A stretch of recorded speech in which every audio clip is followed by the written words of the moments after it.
আসসালামু আলাইকুম রহমতুল্লাহি ওবরাকাতুহু আলহামদুলিল্লাহ নাহমাদুহু ওয়া নুসাল্লি আলা রাসূলিহিল কারীম আম্মা বা'দ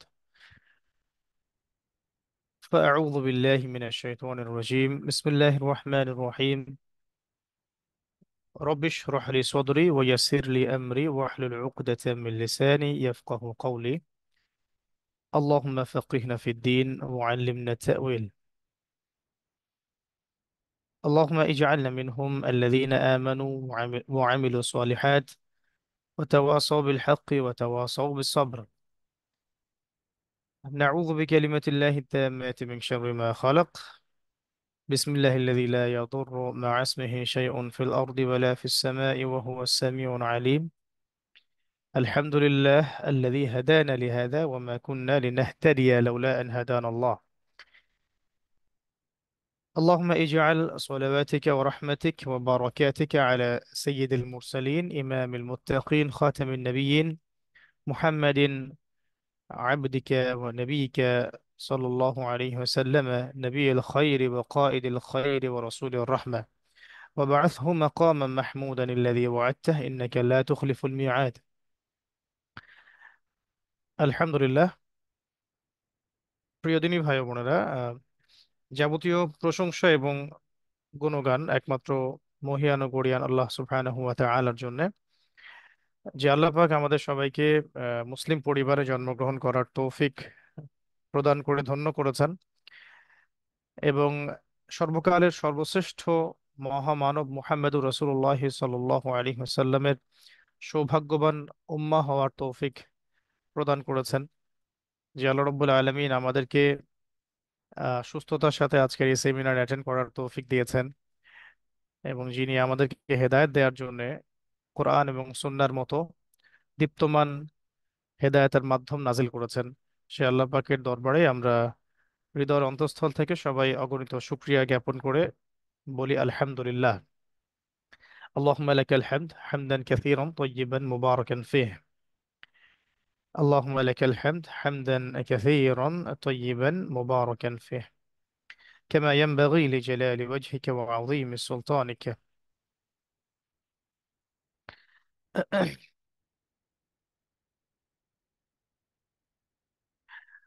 সর্বপ্রথমে আমরা এই আলহামদুলিল্লাহ এর ফজিলত নিয়ে একটু কথা বলতে চাই। আহ, একটা ইস্যু আমাদের অনলাইনে এসেছে, এটা নিয়ে ইনশাআল্লাহ বিস্তারিত কিছু লেখা হবে বা বলা হবে। তো আমরা প্রত্যেকটা কাজের শুরুতে যে আলহামদুলিল্লাহ পড়ি এবং নবী করিম সাল্লাল্লাহু আলাইহি ওয়াসাল্লামের প্রতি যে দরুদ এবং সালাত পেশ করি, এর এটা যে একটা ইসলামিক সুন্নাহ, এটা যে একটা মুমিনের গুরুত্বপূর্ণ আমলগুলোর মধ্যে একটি, এ বিষয়ে রাসূলুল্লাহ সাল্লাল্লাহু আলাইহি ওয়াসাল্লাম ইরশাদ করেছেন যে আত-তুহুরু শাতরুল ঈমান। এটা আপনারা সবাই হয়তো হাদিসে জানেন যে পবিত্রতা হচ্ছে ঈমানের অর্ধেক। ওয়াল হামদুলিল্লাহি তামলাউল মিজান। কিয়ামতের মাঠে যে মিজানের পাল্লায় নেকি এবং গুনাহ পরিমাপ করা হবে, সেই মিজানটাকে পরিপূর্ণ করে দিবে শুধুমাত্র আলহামদুলিল্লাহ এই শব্দটি। সুবহানাল্লাহ। শুধু তাই নয়, হাদিসের পরের অংশে আল্লাহ রাসূল সাল্লাল্লাহু আলাইহি ওয়াসাল্লাম ইরশাদ করেছেন ওয়া সুবহানাল্লাহি ওয়ালহামদুলিল্লাহি তামলানি মা বাইনা সামাওয়াতি ওয়াল আরদি। এবং সুবহানাল্লাহ এবং আলহামদুলিল্লাহ এ দুটো যদি একসাথে বলা হয়, তাহলে আসমান এবং জমিন, সাত আসমান এবং জমিনের মাঝের যত শূন্য স্থান, সমস্ত শূন্য স্থান নেকি দিয়ে পূর্ণ হয়ে যাবে ইনশাআল্লাহ। তো এই অংশটুকু থেকে আমরা আলহামদুলিল্লাহ এর যে মুমিন জীবনে আলহামদুলিল্লাহ এর গুরুত্ব, প্রয়োজনীয়তা এবং ফজিলত সম্পর্কে মোটামুটি বুঝে ফেললাম। যে আমরা যে কোনো হালতেই থাকি না কেন, সবসময় মুখে থাকবে আলহামদুলিল্লাহ, থাকবে আলহামদুলিল্লাহ আল্লাহুম্মা লাকাল হামদ হামদান কাসীরান তাইয়্যিবান মুবারাকান ফীহ। আরেকটা হাদিসের মধ্যে আছে, একটা বর্ণনা পেয়েছিলাম আমরা, যে কেউ যদি বলে আলহামদুলিল্লাহ আল্লাহুম্মা লাকাল হামদ হামদান কাসীরান তাইয়্যিবান মুবারাকান ফীহ, তাহলে আহ, একটা বর্ণনায় এসেছে 30 জন, কোন বর্ণনায় 30-এর চেয়ে বেশি, অন্য বর্ণনায় আরো বেশি, এত সংখ্যক ফেরেশতা প্রতিযোগিতায় লিপ্ত হন কে ওই ব্যক্তির নেকি আগে লিখবে আমলনামায়। সুবহানাল্লাহ। আরেকটা বর্ণনায় আমি তাফসীর ইবনে কাসির পড়তে গিয়ে পেয়েছিলাম যে কেউ যদি আল্লাহ পাকের শুকরিয়া স্বরূপ বলে যে আলহামদুলিল্লাহ, আলহামদুলিল্লাহ আল্লাহুম্মা লাকাল হামদ কামা ইয়ামবাগি, মুখস্থ করে নেবেন, এগুলো পরে রেকর্ড দেখে নিতে পারেন। কামা ইয়ামবাগি লিজালালি ওয়াজহিকা ওয়া আযীমি সুলতানিকা ওয়া আযীমি সুলতানিকা, এটুকু যদি পড়ে, এতে বলা হচ্ছে যে সেই ফেরেশতা মণ্ডলী অবাক হয়ে যান যে আহ, এই বান্দার জন্য কি পরিমাণ নেকি লেখা হতে পারে। আল্লাহ সুবহানাহু ওয়া তাআলার কাছে তারা বলেন যে আপনার বান্দা, হে আল্লাহ, আপনার বান্দা এমন ভাষায় আপনার প্রশংসা করেছে যে আমরা কত নেকি লিখবো সেটা বুঝতে পারছি না। আল্লাহ সুবহানাহু ওয়া তাআলা ইরশাদ করেন যে আমার বান্দার এই যে আমার স্তুতি প্রশংসা বর্ণনার বিষয়ে তার যে কথা কালিমা, এটাকে ওই অবস্থায় রেখে দাও, আমি কাল কিয়ামতের মাঠে তাকে সন্তুষ্ট করে দেবো ইনশাআল্লাহ। আর এটা এমন ভাবে আল্লাহ পাক সন্তুষ্ট করবেন যেটা আমাদের কল্পনারও আহ সীমানায় আসবে না কখনো। তো আজকে দার্স শুরু করছি প্রথমত আলহামদুলিল্লাহ, এই কথাটা যেন আমরা আমাদের চলতে ফিরতে উঠতে বসতে সব সময় মুখের মধ্যে থাকে, যে আলহামদুলিল্লাহ আলহামদুলিল্লাহ। ঠিক আছে ইনশাআল্লাহ। যে বাঙালি সংস্কৃতির সাথে আলহামদুলিল্লাহ, সুবহানাল্লাহ, ইনশাআল্লাহ, মাশাআল্লাহ, এগুলোকে যে অপব্যাখ্যা করে আহ, বাঙালিদেরকে মুসলিম না বানিয়ে মোনাফেক বানানোর যে একটা অপতৎপরতা আমরা দেখতে পাচ্ছি, এর বিপক্ষে আমরা ইনশাআল্লাহ অচিরেই ইনশাআল্লাহ লিখনী এবং বক্তব্য নিয়ে আসবো ইনশাআল্লাহ। আপাতত আমরা আমাদের আজকের সেমিনারের তিনি ভাই ও বোনদেরকে আলহামদুলিল্লাহ এর তালিম পেশ করছি এবং এটাকে নিজেদের জীবনে চলতে ফিরতে উঠতে বসতে সব সময় শুকরিয়া আদায় করার অভ্যাস গড়ে তুলুন। আল্লাহ পাক তৌফিক দান করেন। যেমনটা আল্লাহ পাক সূরাতুল ইব্রাহিমের মধ্যে বলেছেন, বা'দা আউযু বিল্লাহি মিনাশ শাইতানির রাজিম, লা ইন শাকারতুম লা আযীদান্নাকুম, তোমরা যদি আমার শুকরিয়া আদায় করো, আল্লাহ পাক কথা দিচ্ছেন আমাদেরকে, আল্লাহ পাক ওয়াদা করছেন। ওয়ামান আসদাকু মিনাল্লাহি হাদিসা, আল্লাহ পাকের চেয়ে সত্য হাদিস বা কথা কে বলতে পারে। ওয়ামান আসদাকু মিনাল্লাহি কিলা, আল্লাহ পাকের চেয়ে সত্য কথা আর কে বলতে পারে। তো সেই আল্লাহ রাব্বুল আলামিন বলছেন যে লা ইন শাকারতুম, তোমরা যদি আমার শুকরিয়া আদায় করো, মানে সব সময় আলহামদুলিল্লাহ পড়ো, সব সব হালতে আমার প্রতি কৃতজ্ঞ থাকো, শুকরিয়া পেশ করো, আদায় করো। লা আযীদান্নাকুম, অবশ্যই অবশ্যই আমি তোমাদের প্রতি আমার নিয়ামত বাড়াই দিব, সুবহানাল্লাহ। ওয়ালা ইন কাফারতুম, আর যদি তোমরা কুফরি করো, অস্বীকার করো, শুকরিয়া আদায় না করো, জেনে রেখো ইন্না আযাবী লাশাদীদ, আমার আযাব বড়ই কঠিন, বড়ই কঠিন। আমরা আল্লাহ পাকের আযাব থেকে আশ্রয় প্রার্থনা করছি এবং আল্লাহ পাকের নিয়ামত প্রার্থনা করছি। তো এখানে হাদিসটা শেষ করে দিই, যদি হাদিসটা একটু আছে, সেটা হচ্ছে পরের অংশে আল্লাহ পাক আল্লাহ রাসূল সাল্লাল্লাহু আলাইহি ওয়াসাল্লাম বলেছেন, আসসালাতু নূর, সালাত হচ্ছে আলো, নূর মানে আলো, ওয়াস সাদাকাতু বুরহান, সাদাকা হচ্ছে প্রমাণ। ঠিক আছে, ওয়াস সবর দিয়া, সবর হচ্ছে দিয়া, বলে দিয়া মানেও এক প্রকারের আলো, এটাকে জ্যোতি বলা হয়। ওয়াল কোরআন হুজ্জাতুন লাকা ওয়া আলাইকা, এবং কোরআনুল কারীম হুজ্জাত প্রমাণ, লাকা ওয়া আলাইকা, হয় তোমার পক্ষে না হলে তোমার বিপক্ষে।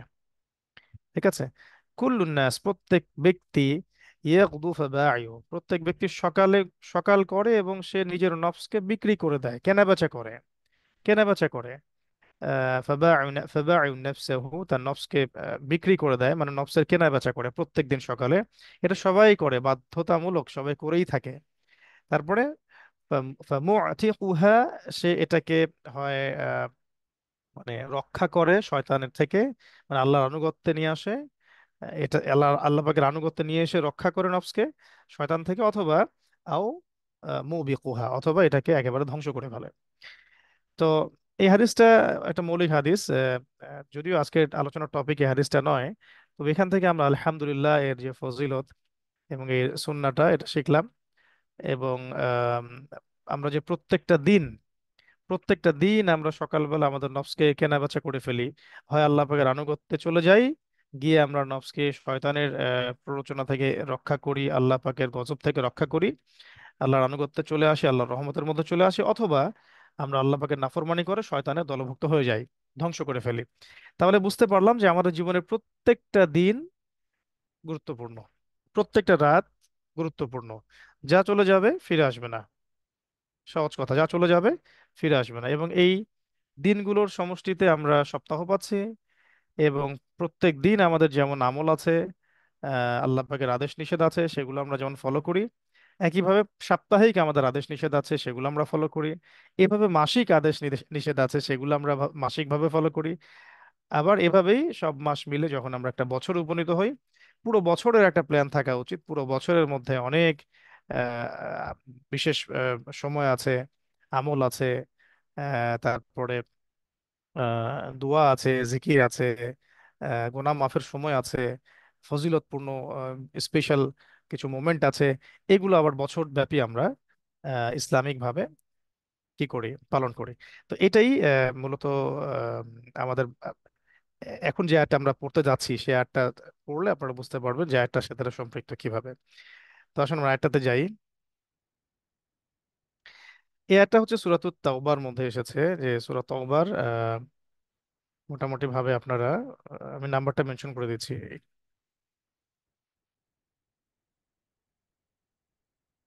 জি, সূরাতুত তাওবার মধ্যে আল্লাহ রাব্বুল আলামিন ইরশাদ করেছেন যে ইন্না ইদ্দাতাশ শুহুরি ইনদাল্লাহি ইসনা আশারা শাহরান ফি কিতাবিল্লাহ। এই যে আমরা বছরের কথা বললাম, এই বছর সম্পর্কে আল্লাহ পাক বলছেন ইন্না ইদ্দাতাশ-শুহুরি ইনদাল্লাহি ইসনা আশারা শাহরান ফি কিতাবিল্লাহ। আল্লাহ রাব্বুল আলামিন যখন আসমান জমিন সৃষ্টি করেছেন, তার আগেই আল্লাহ পাক তার কাছে, মানে তার কাছে যে কিতাব, আমরা এটাকে লাউহে মাহফুজ ধরতে পারি, বা আল্লাহ পাকের কাছে আল্লাহর কিতাব কেমন সেটা আল্লাহ পাকই ভালো জানেন। তো সেই কিতাবের মধ্যে আল্লাহ রাব্বুল আলামিন পুরো দুনিয়ার জীবনের যে এই সময়টাকে আল্লাহ পাক 12টা মাসে ভাগ করেছেন। ঠিক আছে, ইয়াউমা খালাকাস সামাওয়াতি ওয়াল আরদা মিনহা আরবাআতুন হুরুম। এবং এই 12 মাসের মধ্যে 4টা মাস হচ্ছে হারাম মাস। হারাম মাস অর্থ হচ্ছে এই 4টা মাসে কোনো প্রকার যুদ্ধ বিগ্রহ এগুলো করা যাবে না, নিষিদ্ধ, অন্যায় নিষিদ্ধ। যালিকা দ্বীনুল কাইয়্যিম, এটা হচ্ছে একটা মানে সহজ সরল স্পষ্ট দিন। ফালা তাজলিমু ফীহিন্না আনফুসাকুম, এই দিনগুলোতে, মানে এই 4টা হারাম মাসে তোমরা নিজেদের উপর কোনো জুলুম করো না। মানে এর মানে এই না যে বাকি মাসগুলোতে আমরা জুলুম করতে পারবো, এটার অথরিটি দেওয়া হচ্ছে, বিষয়টা এমন না। বিষয়টা হচ্ছে যে 12 মাস, 12 মাসই আল্লাহর মাস, প্রত্যেকটা দিনই আল্লাহর দিন, প্রত্যেকটা রাতই আল্লাহর রাত, প্রত্যেক সপ্তাহই আল্লাহর সপ্তাহ। তবে এই 4টা মাসকে আল্লাহ পাক খাস ভাবে গুরুত্ব দিচ্ছেন, বিশেষ গুরুত্ব দিচ্ছেন।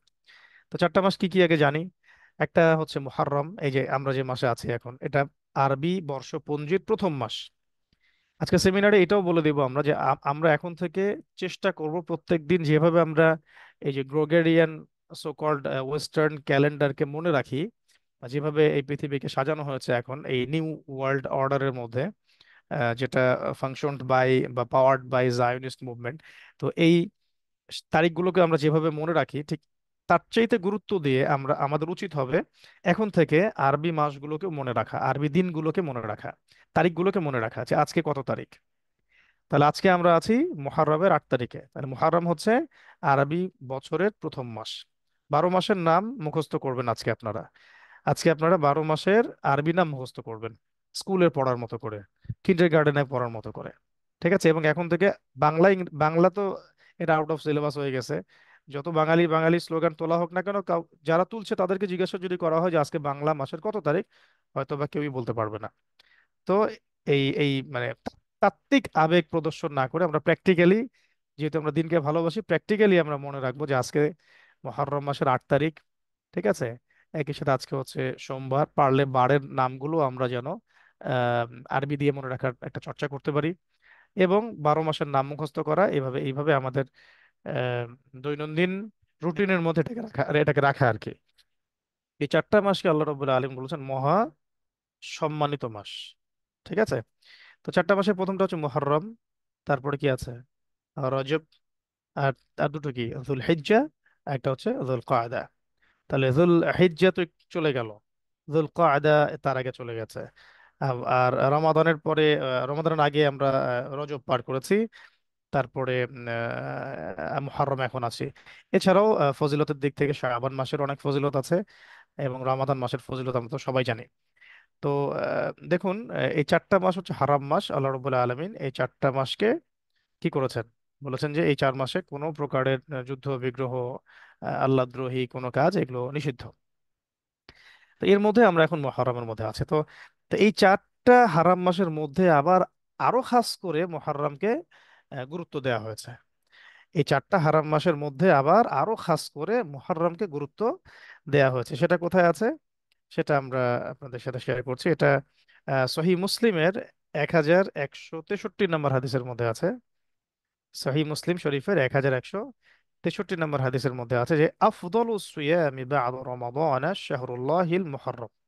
এই শব্দটা খেয়াল করতে হবে যে আফদলু সিয়াম সবচাইতে আফদল মানে শ্রেষ্ঠ রোজা হচ্ছে বা'দ রমাদান, রমাদানের পর। রমাদানের রোজা তো সবচেয়ে শ্রেষ্ঠ, রমাদানের পরে সর্বশ্রেষ্ঠ রোজা হচ্ছে কি শাহরুল্লাহিল মুহররম, আল্লাহর মাস মুহররমের রোজা। আল্লাহর মাস মুহররমের রোজা। ওয়া আফদালুস সালাতি বা'দাল মাফরুদা, আর ফরজ নামাজের পরে সবচেয়ে শ্রেষ্ঠ নামাজ হচ্ছে সলাতুল লাইল, অর্থাৎ রাতের নামাজ, তাহাজ্জুদ বা কিয়ামুল লাইল, রাতের নামাজ। এখানে একটু বিষয় খেয়াল করবো, একটা বিষয় খেয়াল করবো যে আল্লাহ রাব্বুল আলামিন রমাদান মাসের পরে সর্বশ্রেষ্ঠ রোজা, রমাদান মাসের পরে সর্বশ্রেষ্ঠ রোজা বলেছেন এই মুহররমের রোজাকে। তো এখানে মুহররমকে আল্লাহ পাক সম্মানিত করেছেন এভাবে যে শাহরুল্লাহ, আল্লাহর মাস। তো রমাদান কি আল্লাহর মাস নয়? আল্লাহর মাস। শাবান কি আল্লাহর মাস নয়? আল্লাহর মাস। তাহলে যুল যুল হিজ্জা, যুল কআদা, এগুলো কি রবিউল আউয়াল, রবিউল সানি, এগুলো কি আল্লাহর মাস নয়? সবই আল্লাহর মাস। তাহলে এটাকে খাস করার কারণ কি? উদ্দেশ্য কি? উদ্দেশ্য খুব পরিষ্কার, এই মাসের ফজিলত অত্যন্ত বেশি। এটা উদ্দেশ্য এখানে, এখানে তাগাদা তাগাদা দেওয়া হয়েছে। যেমন আমরা একটা এক্সাম্পল দিচ্ছি আপনাদেরকে যে আপনারাই বলুন যে প্রত্যেকটা মসজিদ, সেটা হোক কুড়ে ঘরের বা মাটির বা টাইলস ফিটিং বা এসিডিসি, সব মসজিদই কি আল্লাহর ঘর নয়? উত্তর হচ্ছে হ্যাঁ, সব মসজিদ আল্লাহর ঘর। কিন্তু সব মসজিদের শানে কিন্তু আমরা কখনো এই যে বাইতুল্লাহ বাইতুল্লাহ বাইতুল্লাহ এভাবে টাইটেলাইজড করি না। আমরা বলি যে বাইতুল্লাহিল হারাম, হারাম শরীফটাকে আমরা বলি আল্লাহর ঘর, বাইতুল্লাহ আল্লাহর ঘর। তো ওটার খাস একটা শান মর্যাদা আছে। এরকমই এই মাসের একটা খাস শান এবং মর্যাদা আছে। আর এই হাদিস থেকে কিন্তু আমরা একটা করণীয় অলরেডি পেয়ে গেছি। এই হাদিস থেকে আমরা কিন্তু এই মাসের একটা করণীয় অলরেডি পেয়ে গেলাম যে রমাদান মাসের পরে সবচাইতে বেশি, সবচাইতে গুরুত্বপূর্ণ রোজাগুলো হলো মুহররম মাসের সওম। আর রমাদানে আমরা যেভাবে গুরুত্বের সাথে রোজা রাখি, ঠিক সেই পর্যায়ে না হলেও কিছুটা যদি কমও হয়, দ্বিতীয় গুরুত্বপূর্ণ মাস হিসাবে আমার উচিত, আমার আপনার সবার উচিত এই মাসে বেশি থেকে বেশি রোজা রাখা। বেশি থেকে বেশি রোজা রাখা, ঠিক আছে? আচ্ছা। আচ্ছা, রোজা নিয়ে একটু পরে আবার কথা বলবো। চলো, রোজা আমরা কিভাবে রাখবো, আর রোজার সময় কোন কোন বিষয়গুলোকে খেয়াল রাখবো, তার আগে আরেকটা বিষয় বলি যে অলরেডি বুঝে ফেলেছেন আপনারা রোজা এ মাসে রাখতে হবে, কিন্তু আরো প্রাসঙ্গিক কিছু কথা আছে, এটাতে আমি পরে আসছি। তৃতীয় যে বিষয়টা বলতে চাই সেটা হলো যে এই মাস আসার আগেই, মানে এই মাস আসার আগেই সাহাবায়ে কেরাম সলফে সালেহিন, নবী সাল্লাল্লাহু আলাইহি ওয়াসাল্লামের সহচর্য যারা পেয়েছেন, তাদের পরের জেনারেশন, তার পরের জেনারেশন, তারা তারা তো ছিলেন আসলে রিয়েল মুসলিম, প্রকৃত মুসলিম। আমাদের মতো তাত্ত্বিক মুসলিম না বা আবেগী মুসলিম না, ঠিক আছে? পার্শিয়াল মুসলিম না, রিয়েল, একেবারে রিয়েল ফান্ডামেন্টাল মুসলিম ছিলেন তারা। তো তারা প্রিপারেশন রাখতেন যে কিভাবে এই মাসটাকে কাটাবেন। সবকিছু একটা প্রস্তুতি লাগে, আর প্রস্তুতি ছাড়া কোনো কাজই কিন্তু আসলে ভালো হয় না, এটা আমরা সবাই জানি। যে কোনো কাজ হোক, দুনিয়াবি কাজ বা পরকালীন কাজ। তো রমাদান আসার আগে তারা প্রিপারেশন নিতেন মিনিমাম 2 থেকে 3 মাস আগ থেকেই। কোনো বর্ণনা আসছে একদম আপনার রমাদানের আগের প্রায় 6 মাস থেকে তারা প্রিপারেশন নেওয়া শুরু করতেন কিভাবে রমাদান কাটাবেন। তো আম, এভাবে মুহররম আসার আগেও সলফে সালেহিন তারা প্রিপারেশন নিতেন কিভাবে এই মাসটা কাটাবো।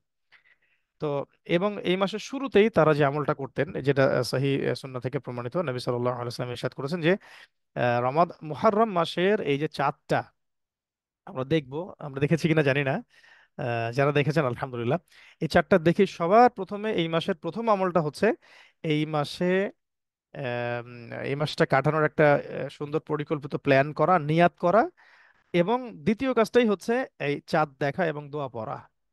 চাঁদ দেখা এবং দোয়া পড়া। তো চাঁদটা তো আমরা দেখেছি কিনা আমরা তো সবাই জানি না, যাদের পক্ষে সম্ভব হয়েছে আলহামদুলিল্লাহ।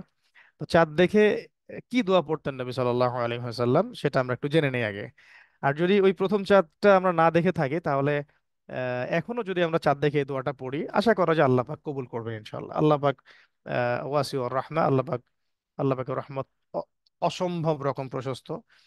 আল্লাহ পাক আমাদের চেষ্টা দেখেন।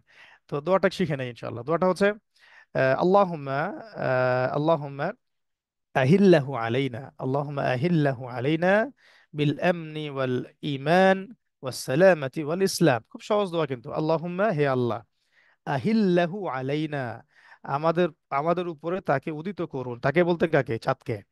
কি কি কি সহকারে? বিল আমনি, নিরাপত্তার সাথে, মানে শান্তির সাথে, শান্তি নিরাপত্তার সাথে। ওয়াল ইমান, ইমানের সাথে। ওয়াস সালামা, এবং আপনার এখানে সালামা তো এক এক- এক প্রকার নিরাপত্তা, আফিয়াত বোঝায়। ওয়াল ইসলাম, এবং আত্মসমর্পণের সাথে, ইসলামের সাথে। মানে হে আল্লাহ, আপনি এই চাঁদটাকে আমাদের উপর উদিত করুন বিল আমনি, আপনার শান্তির সাথে, ওয়াল ইমান, ইমানের সাথে, ওয়াসালামা, সালামাতের সাথে, ওয়াল ইসলাম, ইসলামের সাথে। রব্বি ওয়া রব্বুকাল্লাহ। তারপরে নবীজি বলতেন রব্বি ওয়া রব্বুকাল্লাহ, আমার রব এবং তোমার রব, আমার রব এবং তোমার রব হচ্ছে আল্লাহ। তোমার রব বলতে চাঁদের রব। আরেকটা দোয়া আছে, এটাও আপনারা পড়তে পারেন। এগুলো প্রমাণিত। আহ, মুআজামুস সাহাবা, যে কিতাব আছে, এখানে মোটামুটি ভাবে এই দোয়াগুলো আসছে। আল ইসাবা একটা কিতাব আছে, এখানেও আসছে। এগুলো আপনারা নিঃসন্দেহে আমল করতে পারেন। এটা হচ্ছে আল্লাহুম্মা আল্লাহুম্মা আদখিলহু আলাইনা বিল আমনি ওয়াল ঈমান ওয়াস সালামাতি ওয়াল ইসলাম। একই রকম, শুধুমাত্র ওখানে বলা হচ্ছে আল্লাহুম্মা আহিল্লাহু আলাইনা, এখানে বলা হচ্ছে আল্লাহুম্মা আদখিলহু আলাইনা, মানে আল্লাহ তাকে প্রবেশ করান, তাকে বলতে চাঁদকে প্রবেশ করান আমাদের দিকে এই এই এই বিষয়গুলোর সাথে, বিল আমনি ওয়াল ঈমানি ওয়াস সালামাতি ওয়াল ইসলাম। আর দ্বিতীয় লাইন হচ্ছে ওয়াজিওয়ারিম মিনাশ শাইতান, এবং এই আহ, চাঁদটাকে, এই মাসটাকে আপনি আমাদের জন্য জিওয়ার ইমিনা শয়তান, শয়তান থেকে একেবারে সুরক্ষা কবচ বানিয়ে দেন। সুবহানাল্লাহ, কত চমৎকার কথা, তাই না? কারণ শয়তান থেকে নিরাপত্তা আল্লাহ ছাড়া আর কে দিতে পারবে? কে, কার পক্ষে সম্ভব ইনভিজিবল এনিমির সাথে লড়াই করা? সেই সত্তা আমাকে প্রোটেক্ট করতে পারেন, যিনি দৃশ্য দৃশ্য সব কিছু স্পষ্ট দেখেন। তিনিই পারেন আমাকে শয়তান থেকে রক্ষা করতে। তো এই জন্য বলা হয় ওয়াজিওয়ারি মিনাশ শয়তান, শয়তান থেকে আমাকে এখানে জিওয়ার, আপনার প্রতিবেশী বানিয়ে নিন। আর ওয়ারিদওয়ানি মিনার রহমান, এবং রহমানের সন্তুষ্টি আল্লাহ আপনি আমাকে দান করেন, মানে রহমানের সন্তুষ্টির সাথে এই মাসে আপনি চাঁদ উদিত করেন। তো দেখুন চমৎকার, কত চমৎকার আমল শুরুতেই করা যেত। আমরা করেছি কিনা আমরা জানি না, যদি না করে থাকি তাহলে আজকেও আপনি চাঁদ দেখে দোয়াটা করে ফেলতে পারেন। যখন আমরা চাঁদ দেখবো এই মাসে, তখন আমরা এই দোয়াটা করে ফেলবো ইনশাল্লাহ। তাহলে প্রথমে আমরা আজকে জানলাম যে আলহামদুলিল্লাহ সংক্রান্ত বিষয়গুলো, তারপরে জানলাম যে আহ, চারটি হারাম মাস এবং তার মধ্যে মুহাররম কেন স্পেশালি ফজিলতপূর্ণ। এবং এই মাসের মধ্যে মূল করণীয় একটা কাজ চলে আসছে, সেটা হলো সিয়াম রাখা, বেশি বেশি রোজা রাখা। আর আমরা এই মাসে দোয়া, যে চাঁদ দেখে যে দোয়া, এটার বিষয়ে আমরা জানলাম। এখন আসুন রোজা নিয়ে আগে দুটো কথা বলে নিই, তারপরে আমরা অন্য প্রসঙ্গে আসছি আর কি, ঠিক আছে?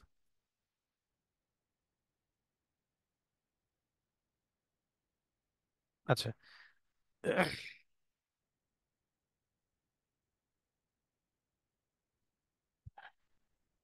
এবারে আসুন আমরা আসছি এই মাসে আমরা যে রোজা রাখবো, এই রোজা রাখার সাথে একটা বিষয় সম্পৃক্ত আছে। সেই হাদিসটা আমি একটু আপনাদের সাথে শেয়ার করতে চাই। জি।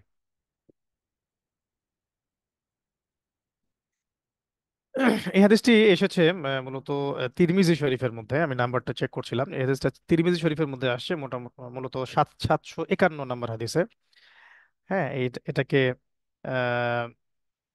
যদিও বা হাদিস হাসান গরিব বলা হয়েছে, আর অন্যান্য বর্ণনাগুলো একসাথে করলে মুসনাদ আহমদের মধ্যে এটা আসছে 1322 নম্বর হাদিস।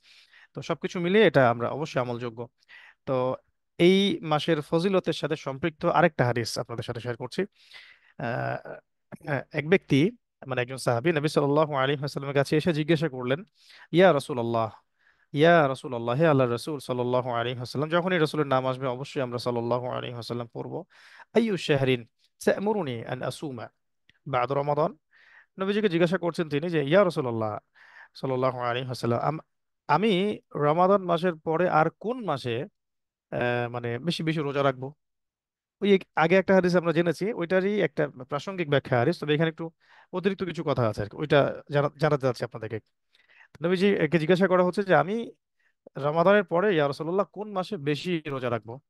তো নবীজি বলছেন যে ইন কুনতা সাইমান বা'দা শাহরি রমাদান, তুমি যদি রমাদান মাসের পরে কোনো মাসে রোজা রাখতে চাও, তুমি যদি রমাজানের পরে কোনো মাসে রোজা রাখতেই চাও, তাহলে ফাসুম মুহাররমা, ফাসুম আল মুহাররমা, তাহলে তুমি মুহাররম মাসে সওম রাখো, মুহাররম মাসে সওম রাখো। কারণ, কারণ কি, কেন এই মাসে বেশি বেশি সওম? কারণ হচ্ছে ফাইন্নাহু শাহরুল্লাহ, কারণ এটা হচ্ছে আল্লাহর খাস বিশেষ মর্যাদাপূর্ণ মাস। কি হয়েছে এই মাসে? ফিহি ইয়াউমুন, এই দিনে একটা সরি, এই মাসে একটা দিন আছে। ফিহি ইয়াউমুন, এই মাসে একটা দিন আছে। কারণটা এখানে বলা হচ্ছে এই মাসে একটা দিন আছে। সেই দিনে কি হয়েছে? তাবা ফিহি আলা কওমিন, আল্লাহ পাক একটা বিশাল একটা জাতির তওবা এই দিনে কবুল করেছেন। সুবহানাল্লাহ। পুরো বিশাল একটা জাতির তওবা আল্লাহ পাক এই দিনে কবুল করেছেন। আপনারা নিশ্চয়ই গেস করতে পারছেন এটা কোন জাতি। হ্যাঁ, ঠিক ধরেছেন, এটা হচ্ছে নবী মুসা আলাইহিস সালামের কওম বনু ইসরাইল। যখন তারা ফেরাউনের কবলে নির্যাতিত নিপীড়িত ছিল, এবং তারা আহ, দীর্ঘদিন, প্রায় 20 বছর, 25 বছর এরকম সময় তারা ফেরাউনের কবলে নির্যাতিত নিপীড়িত হয়েছে। মুসা আলাইহিস সালাম আসার পরেও এরপরে তাদেরকে বারংবার পরীক্ষা করা হয়েছে। মুসা আলাইহিস সালাম হারুন আলাইহিস সালামকে নিয়ে অসংখ্যবার ফেরাউনকে দাওয়াত দিয়েছে। ফেরাউন কখনো বলেছে ঠিক আছে এই বিপদটা দূর করে দাও, তাহলে ঈমান নিয়ে আসবো। তো ফেরাউন তার চিরাচরিত যে চরিত্র তার উপরেই ছিল। শেষ পর্যায়ে আপনারা কি জানেন যে বনু ইসরায়েলকে ছেড়ে দেয়া হচ্ছিল, তারা চলে যাচ্ছিল, এবং আহ লোহিত সাগরের সামনে যখন তারা পৌঁছালো, তখন ফেরাউন তার দলবল নিয়ে পিছন থেকে আক্রমণ করেছিল। তখন তার মুসা আলাইহিস সালামের কম্পেনিয়ন যারা ছিলেন তারা বলেছিলেন যে ইয়া মুসা ইন্না লামুদরাকুন, হে মুসা, সামনে সাগর পিছনে ফেরাউন, আমরা তো ধরা পড়ে গেলাম, আমরা তো ধরা খেয়ে গেলাম, ইন্নালা মুদরাকুন। তখন মুসা আলাইহিস সালাম কি বলেছিলেন? মানে দ্ব্যর্থহীন কণ্ঠে বলেছেন তাওয়াক্কুলের সাথে, কাল্লা, কখনো নয়, ইন্না মাইয়া রব্বি সাইয়াহদিন, আমার রব আমার সাথে আছেন, ইনশাআল্লাহ তিনি আমাকে পথ দেখাবেন। তারপর কি হয়েছিল আপনারা সবাই জানেন, এবং এটা আমি অনেক দিন অনেক লেকচারে হিস্ট্রি আকারে বলেছি যে বনু ইসরায়েল এবং ফেরাউনদের ইতিহাস, এবং এর সাথে জেরুজালেমের কি সম্পর্ক, ইহুদি জাতির কি সম্পর্ক, কিভাবে তারা এই মিশরে এসেছে, এখান থেকে তারা কিভাবে নির্যাতিত হলো, ইউসুফ আলাইহিস সালামের স্বর্ণযুগটা কিভাবে শেষ হলো, এই ফেরোরা কিভাবে আসলো। এটা ডিটেলস আপনারা আমার রিসেন্ট লেকচারগুলোতেও পাবেন। এই যে জেরুজালেমের হিস্ট্রি বা আহ, আম, আপনার জায়নিস্ট মুভমেন্ট, এইসব লেকচারগুলো তো পাবেন। এছাড়াও যদি আপনারা ডক্টর রাগিব সার্জানির ইতিহাসের বইগুলো একটু পড়েন, এখানেও এই বিষয়গুলো সুন্দর করে উপস্থাপিত করা আছে। তবে সংক্ষিপ্ত করে আজকে সেশনে তো লম্বা আলোচনার সুযোগ নেই, এই জন্য বলছি যে ফেরাউন যখন তার দলবল নিয়ে মুসা আলাইহিস সালামকে ঘিরে ফেলেছিল, ঠিক তখন মুসা আলাইহিস সালামকে আল্লাহ পাক বলেছেন তোমার লাঠি ছুঁড়ে মারো। লাঠি ছুঁড়ে মারার সাথে সাথেই, যখনই তিনি বলেছেন যে আমার রব আমার সাথে আছেন, তিনি আমাকে পথ দেখাবেন, আল্লাহ পাক তখন তার নুসরা, সাহায্য নামিয়ে দিয়েছেন। সাগর দ্বিখণ্ডিত হয়েছে। নীল নদ নয় বরং লোহিত সাগর, এখানে অনেকে ভুল করে, এটা নীল নদের ঘটনা নয় বরং লোহিত সাগরের ঘটনা। তো এটা যখন বিভক্ত হয়ে যায়, সাগর দ্বিখণ্ডিত হয়ে যায়, সেখানে 12টা রাস্তা আল্লাহ পাক বের করে নিয়ে আসেন। তো সেই রাস্তাগুলো থেকে কি হয়েছিল, মুসা আলাইহিস সালামের 12টা কওম পার হয়ে গিয়েছিল। আল্লাহ রাব্বুল আলামিন তাদের এই যে আহ, ফেরাউনের নির্যাতন থেকে পরিত্রাণের যে দোয়া, তাদের যে তওবা, যে ইস্তেগফার, এটা কবুল করেছেন এই দিনে। এই ঘটনাটা ঘটেছে এই দিনে, এই দিনে বলতে এই মাসে, মুহররম মাসে 10 তারিখে, যেটাকে আমরা আশুরা বলে থাকি। 10 তারিখে যেটাকে আমরা আশুরা বলে থাকি, ঠিক আছে? তো তো এটাই নবী সাল্লাল্লাহু আলাইহি ওয়াসাল্লাম বলছেন এই হাদিসে যে ফিহি ইয়াউমুন তাবা ফিহি আলা কওমিন, এটা সেই মাস যে মাসে এমন একটা দিন আছে যেই দিনে আল্লাহ রাব্বুল আলামিন একটা পুরা কওম, বনু ইসরাইল কি 4টা খানি কওম, বিশাল একটা কওমের তওবা, পুরো পুরো জাতিগত তওবা আল্লাহ পাক কবুল করেছেন, পুরো জাতির তওবা আল্লাহ পাক কবুল করেছেন।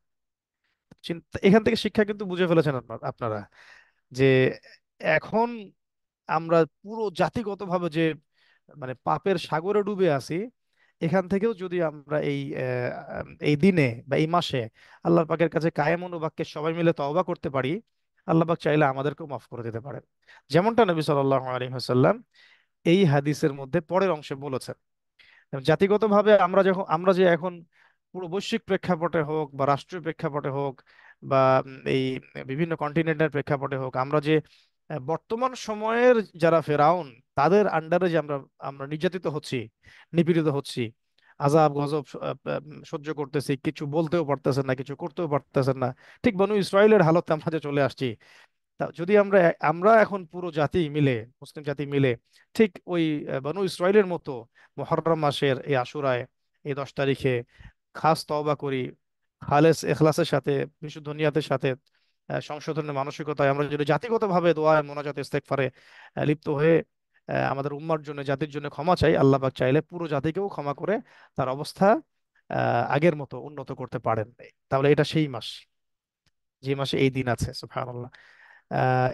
হাদিসের শেষ অংশে নবী সাল্লাল্লাহু আলাইহি ওয়াসাল্লাম বলেছেন যে আহ, এই মাসে যেমন ওই দিন আছে যেদিন আল্লাহ পাক পুরো একটা বড় কওমের তওবা কবুল করেছেন, ঠিক তেমনি ওয়ায়াতুবু ফিহি আলা কওমিন আখারিন। বাস, এটা হচ্ছে সবচেয়ে বড় স্টেটমেন্ট, ওয়ায়াতুবু ফিহি আলা কওমিন আখারিন।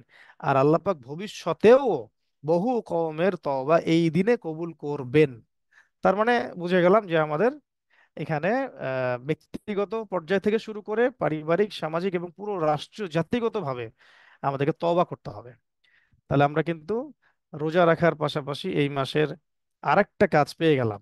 যে মাসে আমাদের কি করা উচিত বেশি বেশি, সেটা হলো বেশি থেকে বেশি ব্যক্তিগত পাপের গুনাহের তওবা ইস্তেগফার, পারিবারিক পাপের গুনাহের তওবা ইস্তেগফার, আমাদের সমাজের, আমাদের মুসলিম উম্মার, আমাদের জাতির, এই দেশের তওবা ইস্তেগফার, পুরো উম্মার মধ্যে আমাদের যে অধঃপতন, আমাদের যে ইমানের দুর্বলতা, আখলাকের যে ঘাটতি, তাসকিয়ার যে আজকে আমাদের মানে যাচ্ছে তাই অবস্থা, ইলমের একদম দৈন্যতা, যত সমস্যা, আমরা হারাম খাচ্ছি, জেনা করতেছি, শিরিক করতেছি, বেদাত করতেছি, হ্যাঁ আমরা আমরা কি বলবো, সুদ খাচ্ছি, কেউ ঘুষ খাচ্ছে, কেউ দুর্নীতি করতেছে, মানে পাপের যে একটা মহামারী চলতেছে। ঠিক যে আইয়ামে জাহিলিয়াত আবার নতুন রূপে নিউ ওয়ার্ল্ড অর্ডারের শেপে যে সারা ওয়ার্ল্ডে ফিরে আসছে, প্রত্যেকটা দেশে, প্রত্যেকটা জেলায়, প্রত্যেকটা কমিউনিটির মধ্যে, প্রত্যেক ঘরে ঘরে, প্রত্যেক ব্যক্তির মধ্যে যেভাবে আবার এই পাপের সয়লাব শুরু হয়েছে, এগুলো থেকে খাস তওবা করে বেরিয়ে আসার সবচেয়ে উত্তম মাস হচ্ছে মুহররম। কারণ আল্লাহ রসুল সাল্লাল্লাহু আলাইহি ওয়াসাল্লাম স্টেটমেন্ট দিয়ে দিয়েছেন যে এই মাসে আগেও আল্লাহ পাক এরকম তওবা কবুল করেছেন পুরো জাতির, এবং ইন ফিউচারও বহু জাতির তওবা আল্লাহ এভাবেই কবুল করবেন। তাহলে আমাদের জাতির কাছে একটা মেসেজ দেওয়ার আছে এই আশুরায়, সেটা হলো আমরা যেন জাতিগতভাবে দোয়া মোনাজাত ইস্তেগফার করি এই দিনে। কারণ এখনো আমরা সূক্ষ্ম দৃষ্টি দিয়ে দেখলে বুঝতে পারবেন যে এখনো আমরা প্রত্যেকটা জায়গায়, সেটা হোক আমাদের সমাজ, হোক আমাদের ছোট কমিউনিটি, হোক আমাদের রাষ্ট্র, হোক আমাদের অর্থনীতি, হোক আমাদের আমাদের বাণিজ্য, আমাদের সাবকন্টিনেন্ট, আমাদের মধ্যপ্রাচ্য, আমাদের পুরো উম্মাহ, আমরা সবাই কিন্তু এখন নিউ ওয়ার্ল্ড অর্ডারের এই যে পশ্চিমাদের অ্যাংলো অ্যাংলো ইউরোপিয়ন জায়নিজমের যে জুলুমের ইন্দ্রজাল, এর মধ্যে কিন্তু আমরা এখন আবার নতুন করে পড়ে গেছে, আমরা নব্য ফেরাউনদের শাসনে শাসিত হচ্ছি সুদীর্ঘকাল থেকেও। তো এখন আমাদের তাহলে this is the right time to কি বলবো, যে নিজেদেরকে recognise ourselves and our situation throughout the world and this new world order যেখানে আমরা বাস করতেছি।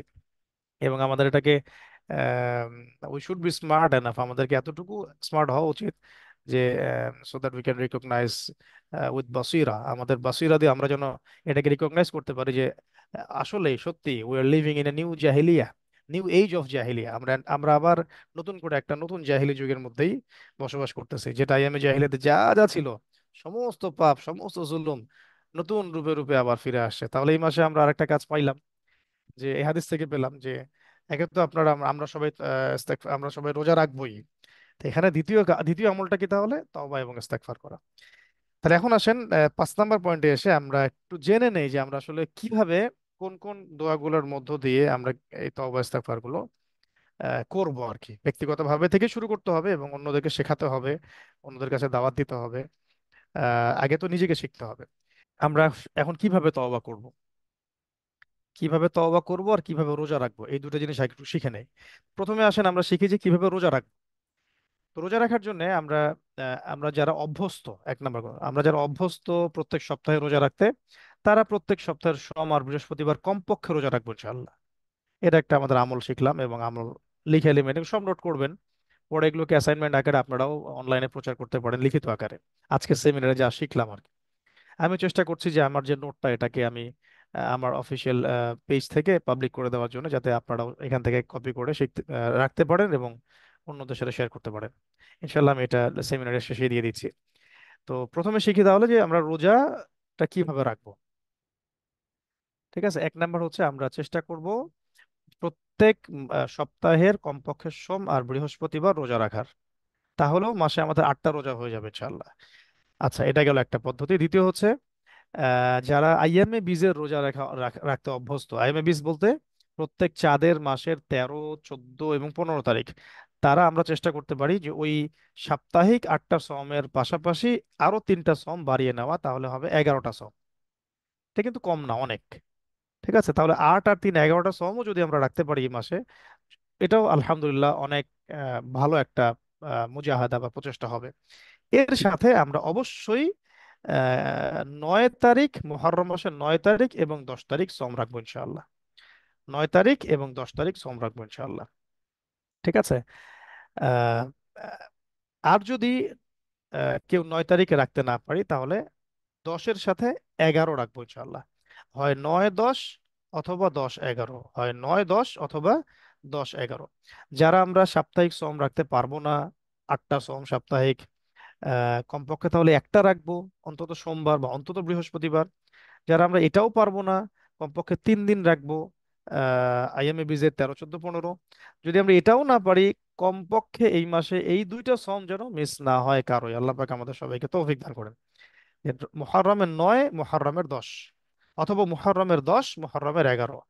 আর যদি এইটাও না হয়, আল্লাহ না করুক, তাহলে অন্তত মুহররমের 10 তারিখ সবাই সম রাখবো, এই নিয়ত এখন থেকে করে ফেলে ইনশাআল্লাহ।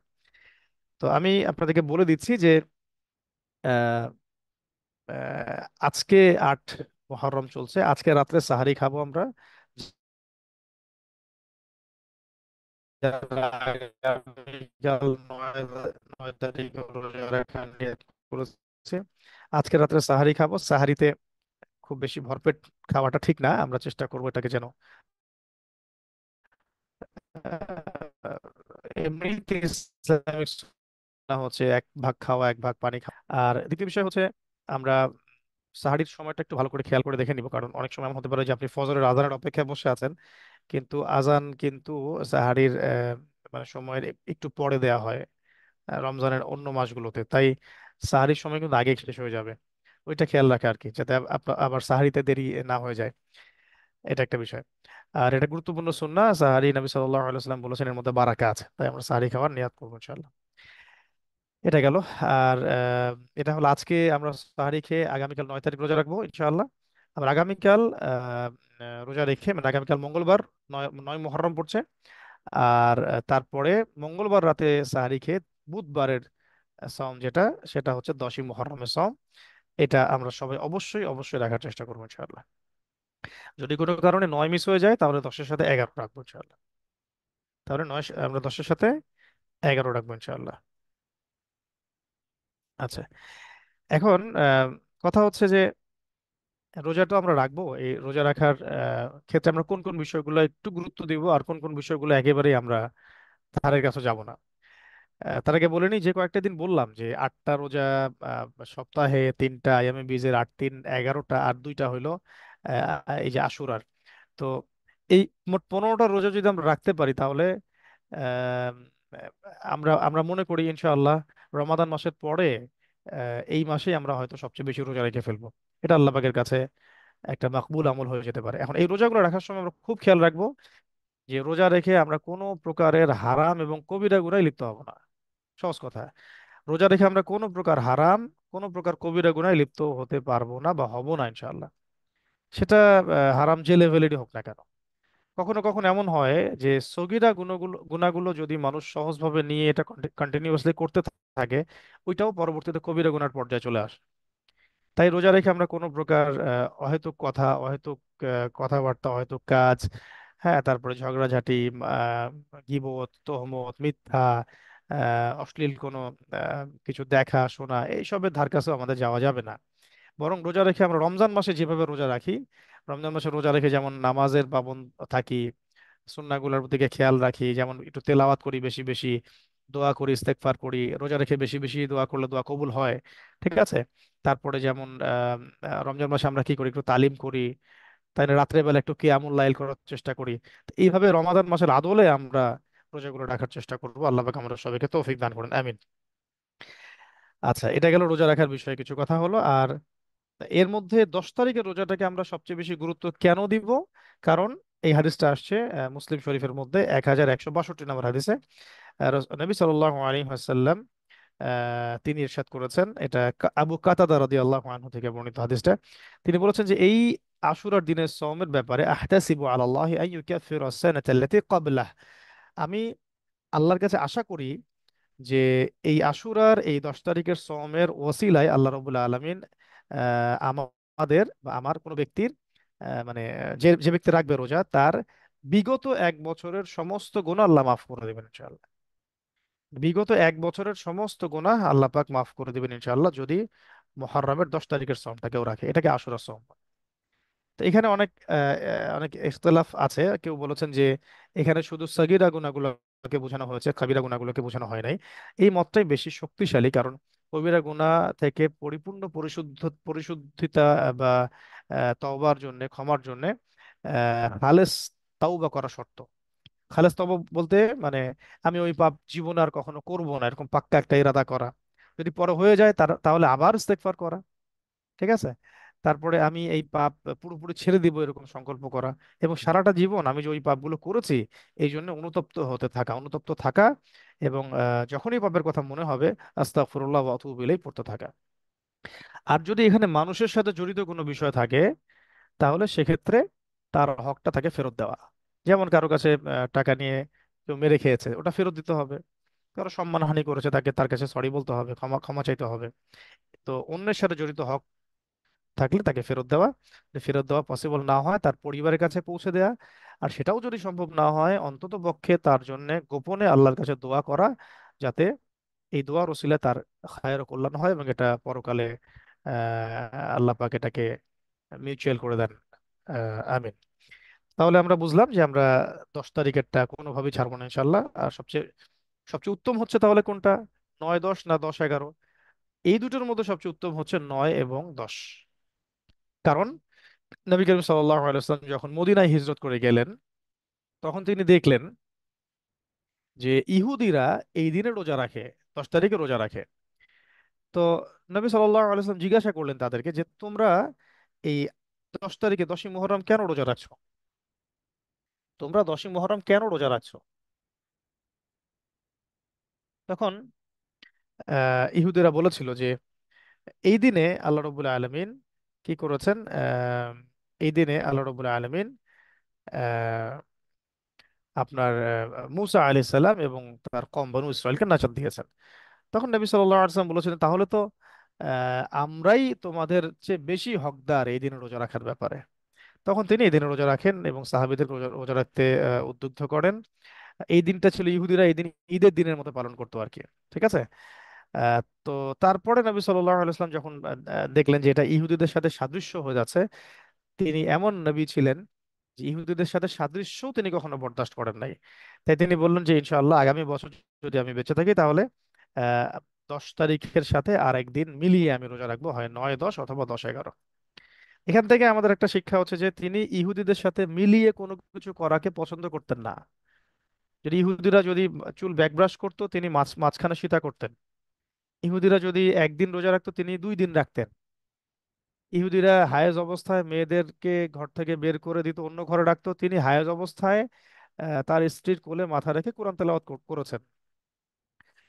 তাহলে এবং আমরা এটা বলিও নামাজে, গয়রুল মাগদুবি আলাইহিম ওয়ালাদ-দাল্লিন, আল্লাহ পাক আপনি আমাদেরকে মাগদুব থেকে হেফাজত করেন, দল্লিন থেকে হেফাজত করেন।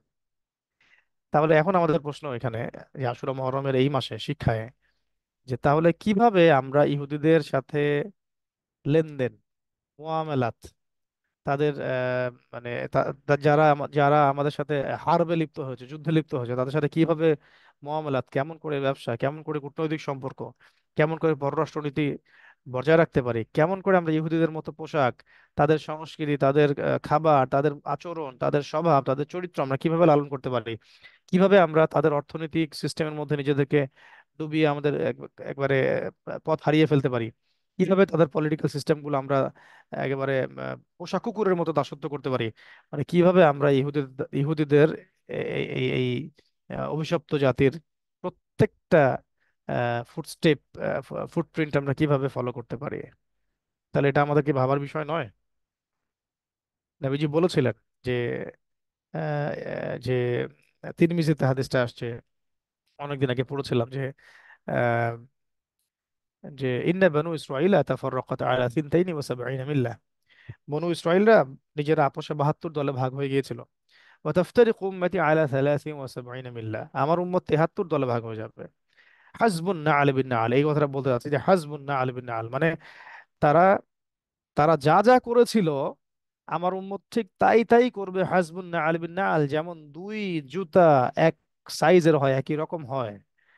এমনকি হাদিসের পরের শব্দটা এরকম ছিল যে তাদের মধ্যে কোনো ব্যক্তি যদি তার মায়ের সাথেও জিনা করে, আমার উম্মতেরও কোনো ব্যক্তি এই কাজ করবে না, আউযু বিল্লাহি মিন যালিক। তাদের মধ্যে কোনো ব্যক্তি যদি সাপের গর্তে ঢোকে, আমাদের আমাদের উম্মতেরও কোনো না কোনো ব্যক্তি এই কাজ করবে। সাহাবীরা জিজ্ঞেস করছেন যে আহুম আল ইয়াহুদ ওয়াল নাসারা ইয়া রাসূলুল্লাহ, তারা কি ইহুদি খ্রিস্টান? আপনি কি ইহুদি খ্রিস্টানদের কথা বলছেন? তিনি বলেছিলেন যে তারা ছাড়া আর কারা, তারা ছাড়া আর কারা হতে পারে। তো তার চেয়ে সবচেয়ে বড় কথাটা হচ্ছে যে 73 দলে তোমরা ভাগ হয়ে যাবে, ওদের মতো বিভক্তিটা। কুল্লুহুম কুল্লুহুম ফিন্নার, প্রত্যেকে জাহান্নামে যাবে ইল্লা মিল্লাতান ওয়াহিদা, একটা মাত্র মিল্লাত ছাড়া। কিলা, বলা হয়েছিল মান হিয়া ইয়া রাসূলুল্লাহ, তারা কারা হে আল্লাহর রাসূল সাল্লাল্লাহু আলাইহি ওয়াসাল্লাম। তিনি বলেছেন মা আনা আলাইহি ওয়া আসহাবি আল ইয়াউমা, আজকের দিনে মানে ওই 1400, আজকে 1446 বছর আগে আমি এবং আমার সাহাবীরা যার উপরে আছি, যে আদর্শ, যে আকীদা, যে আমল, যে মানহাজ, যে কর্মপদ্ধতি এবং যে উসুলের উপরে আছে, এর উপরে যারা থাকবে তারাই জান্নাতে যাবে, আর কেউ না। তাহলে আমরা এখান থেকেও কিছু মেসেজ পেলাম। আল্লাহ পাক আমাদের সবাইকে রোজাগুলো রাখার তৌফিক এনায়েত করেন, আমিন। তাহলে এই জুলাই মাস হিসাবে এটা পড়ছে আপনার মোটামুটি ভাবে আপনার 9, 10 আর 10, 11 তো আমি বলে দিলাম। আর এছাড়াও আইএমএ বীজ রাখতে চাইলে আমরা 20, 21, 22 এই 3 তারিখ রাখতে পারি ইনশাআল্লাহ তাআলা।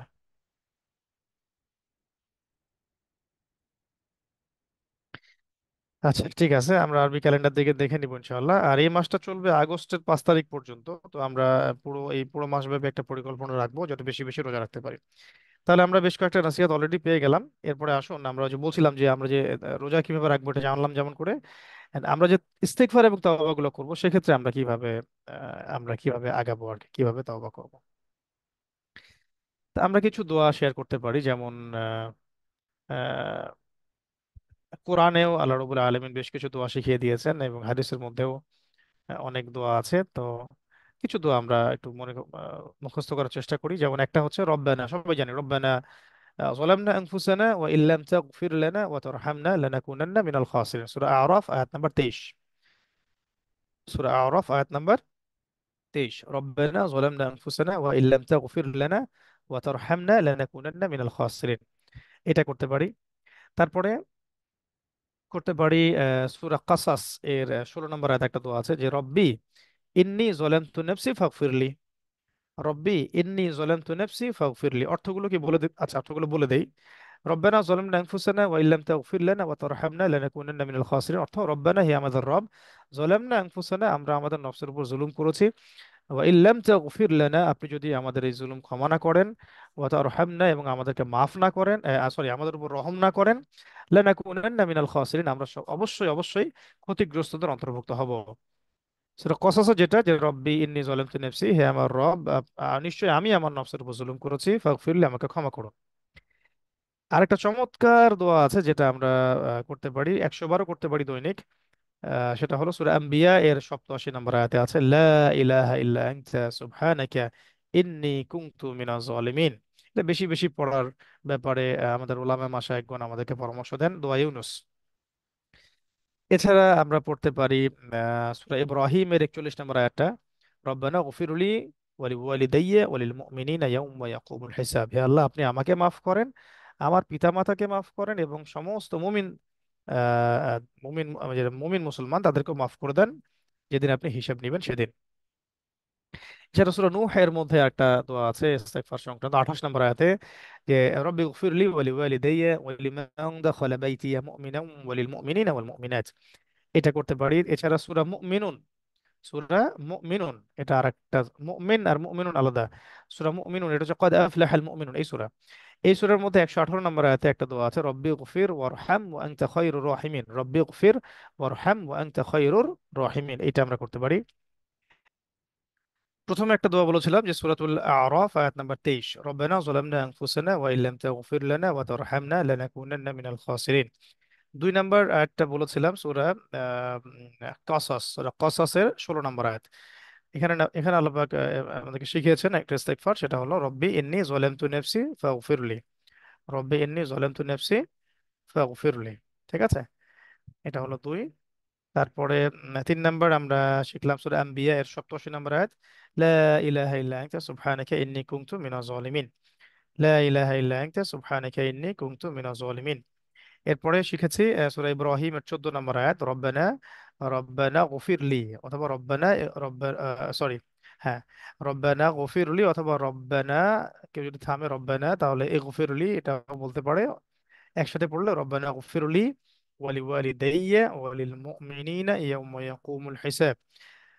তারপরে 5 নম্বর দোয়া শিখেছি যে সূরাতুল নূহ এর 78 নম্বর আয়াতে, সরি মাফ করবেন, সূরা নূহ এর 28 নম্বর আয়াতে আল্লাহ পাক বলেছেন, রব্বি গফির লি ওয়ালি ওয়ালিদাইয়া ওয়ালিমান দাখালা বাইতিয়া মুমিনা ওয়ালিল মুমিনিনা ওয়াল মুমিনাত, ওয়ালিল মুমিনিনা ওয়াল মুমিনাত, এই পর্যন্ত। অথবা যদি আমরা কোনো কিছু মনে রাখতে না পারি, শুধু এতটুকু যদি পড়ি, লা ইলাহা ইল্লা আনতা সুবহানাকা ইন্নী কুনতু মিনাজ জালিমিন, কাফি। যদি পড়ি এতটুকু যে রব্বি গফির লি ওয়ালি ওয়ালিদাইয়া, রব্বি গফির লি ওয়ালি ওয়ালিদাইয়া ওয়ালিল মুমিনিনা ইয়াউমা ইয়াকুমুল হিসাব, বাস এতটুকু পড়লেও হয়ে যাবে ইনশাআল্লাহ। এরপরে সূরা মুমিনুন এর মধ্যে বলছিলাম যে এখানে দুটো দোয়া আছে, একটা হচ্ছে 118 নম্বর আয়াতে এবং 109 নম্বর আয়াতে। 109 নম্বর আয়াতে আছে, রব্বানা আমান্না ফাগফির লানা ওয়ারহামনা, রব্বানা আমান্না ফাগফির লানা ওয়ারহামনা ওয়া আনতা খায়রুর রাহিমিন। আর 118 নম্বর আয়াতে আছে, রব্বি গফির ওয়ারহাম ওয়া আনতা খায়রুর রাহিমিন। যেটা আপনার কাছে সহজ মনে হয়, এটা আমার কাছে খুব একটা ভালো লাগে দোয়াটা করতে, যে রব্বি রব্বি গফির ওয়ারহাম ওয়া আনতা খায়রুর রাহিমিন।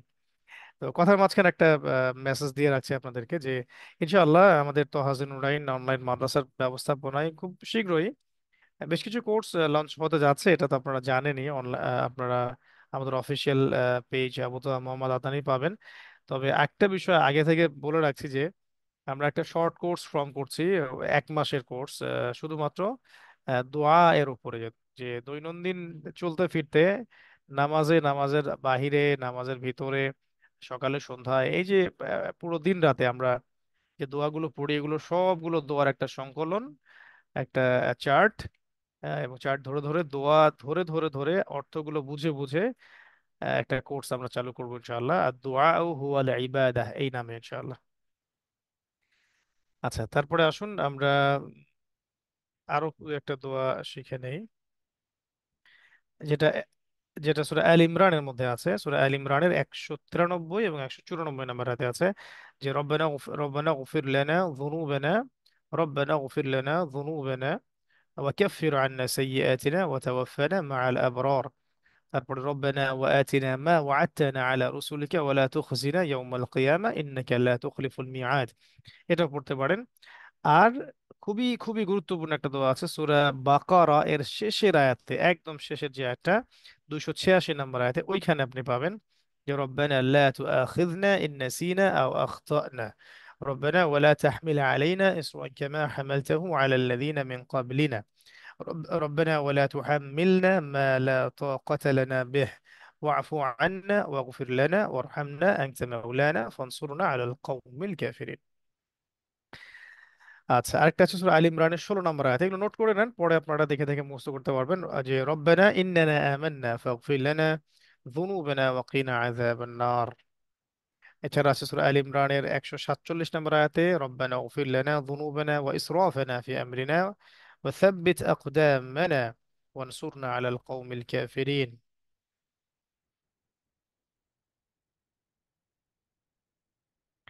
এরপরে একটা দোয়া আছে যেটা আমরা সবাই কি করি, ওই যে নামাজে পড়ি, এটাও ইস্তেগফারের জন্য একটা সুন্দর দোয়া, ক্ষমা প্রার্থনার দোয়া।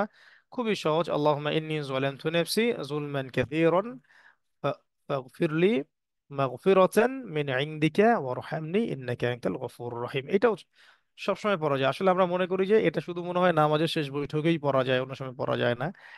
এগুলো আসলে গলত কনসেপ্ট। এগুলো দোয়া, দোয়া আপনি যখন তখন করতে পারেন, যখন তখন করতে পারেন।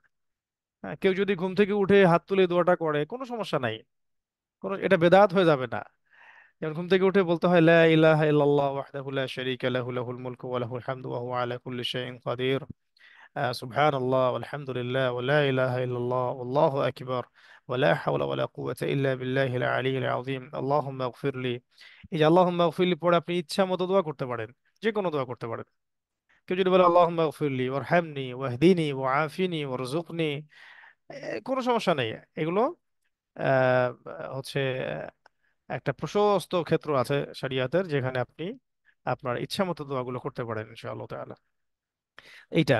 তারপর একটা হচ্ছে আপনারা সবাই জানেন যে সাইয়্যিদুল ইস্তেগফার, সাইয়্যিদুল ইস্তেগফার যেটা সকালে একবার, অন্তত একবার, এবং রাতে অন্তত একবার পড়তে হয়, বাদ ফজর বাদ মাগরিব। এছাড়া এটার মানে এই না আবার যে ওই একবার একবারই পড়া যাবে, বাকি আর পড়া যাবে না। নট এট অল, আপনি এটা যখন তখন পড়তে পারেন। স্পেশালি ওই দুই সময় পড়তে বলা হয়েছে। ঠিক আছে, যখন আমরা আমরা জানি যে রুকুতে 3 বার সুবহান রব্বিয়াল আযীম পড়তে হয়, সিজদায় সুবহান রব্বিয়াল আ'লা পড়তে হয়। এর মানে এই না যে 3 বারের বেশি আর পড়া যাবে না। এর মানে হচ্ছে এই যে আপনাকে মিনিমাম 3 বার পড়তে হবে। আমি আশা করি উসুলটা বোঝাতে পেরেছি। তো এখানে একটা ইস্তেগফার আছে, আল্লাহুম্মা আনতা রব্বি। এটাকে সাইয়্যিদুল ইস্তেগফার বলে, এটা এক ইস্তেগফারের সর্দার। সকালে পড়ে সন্ধ্যা বা রাতের মধ্যে কেউ ইন্তেকাল করলে সে জান্নাতে যাবে ইনশাআল্লাহ। সন্ধ্যার পরে পড়লে, ফজরের আগেও যদি কখনো ইন্তেকাল করে ফেলে, তাহলে কি হবে, জান্নাতে যাবে ইনশাআল্লাহ।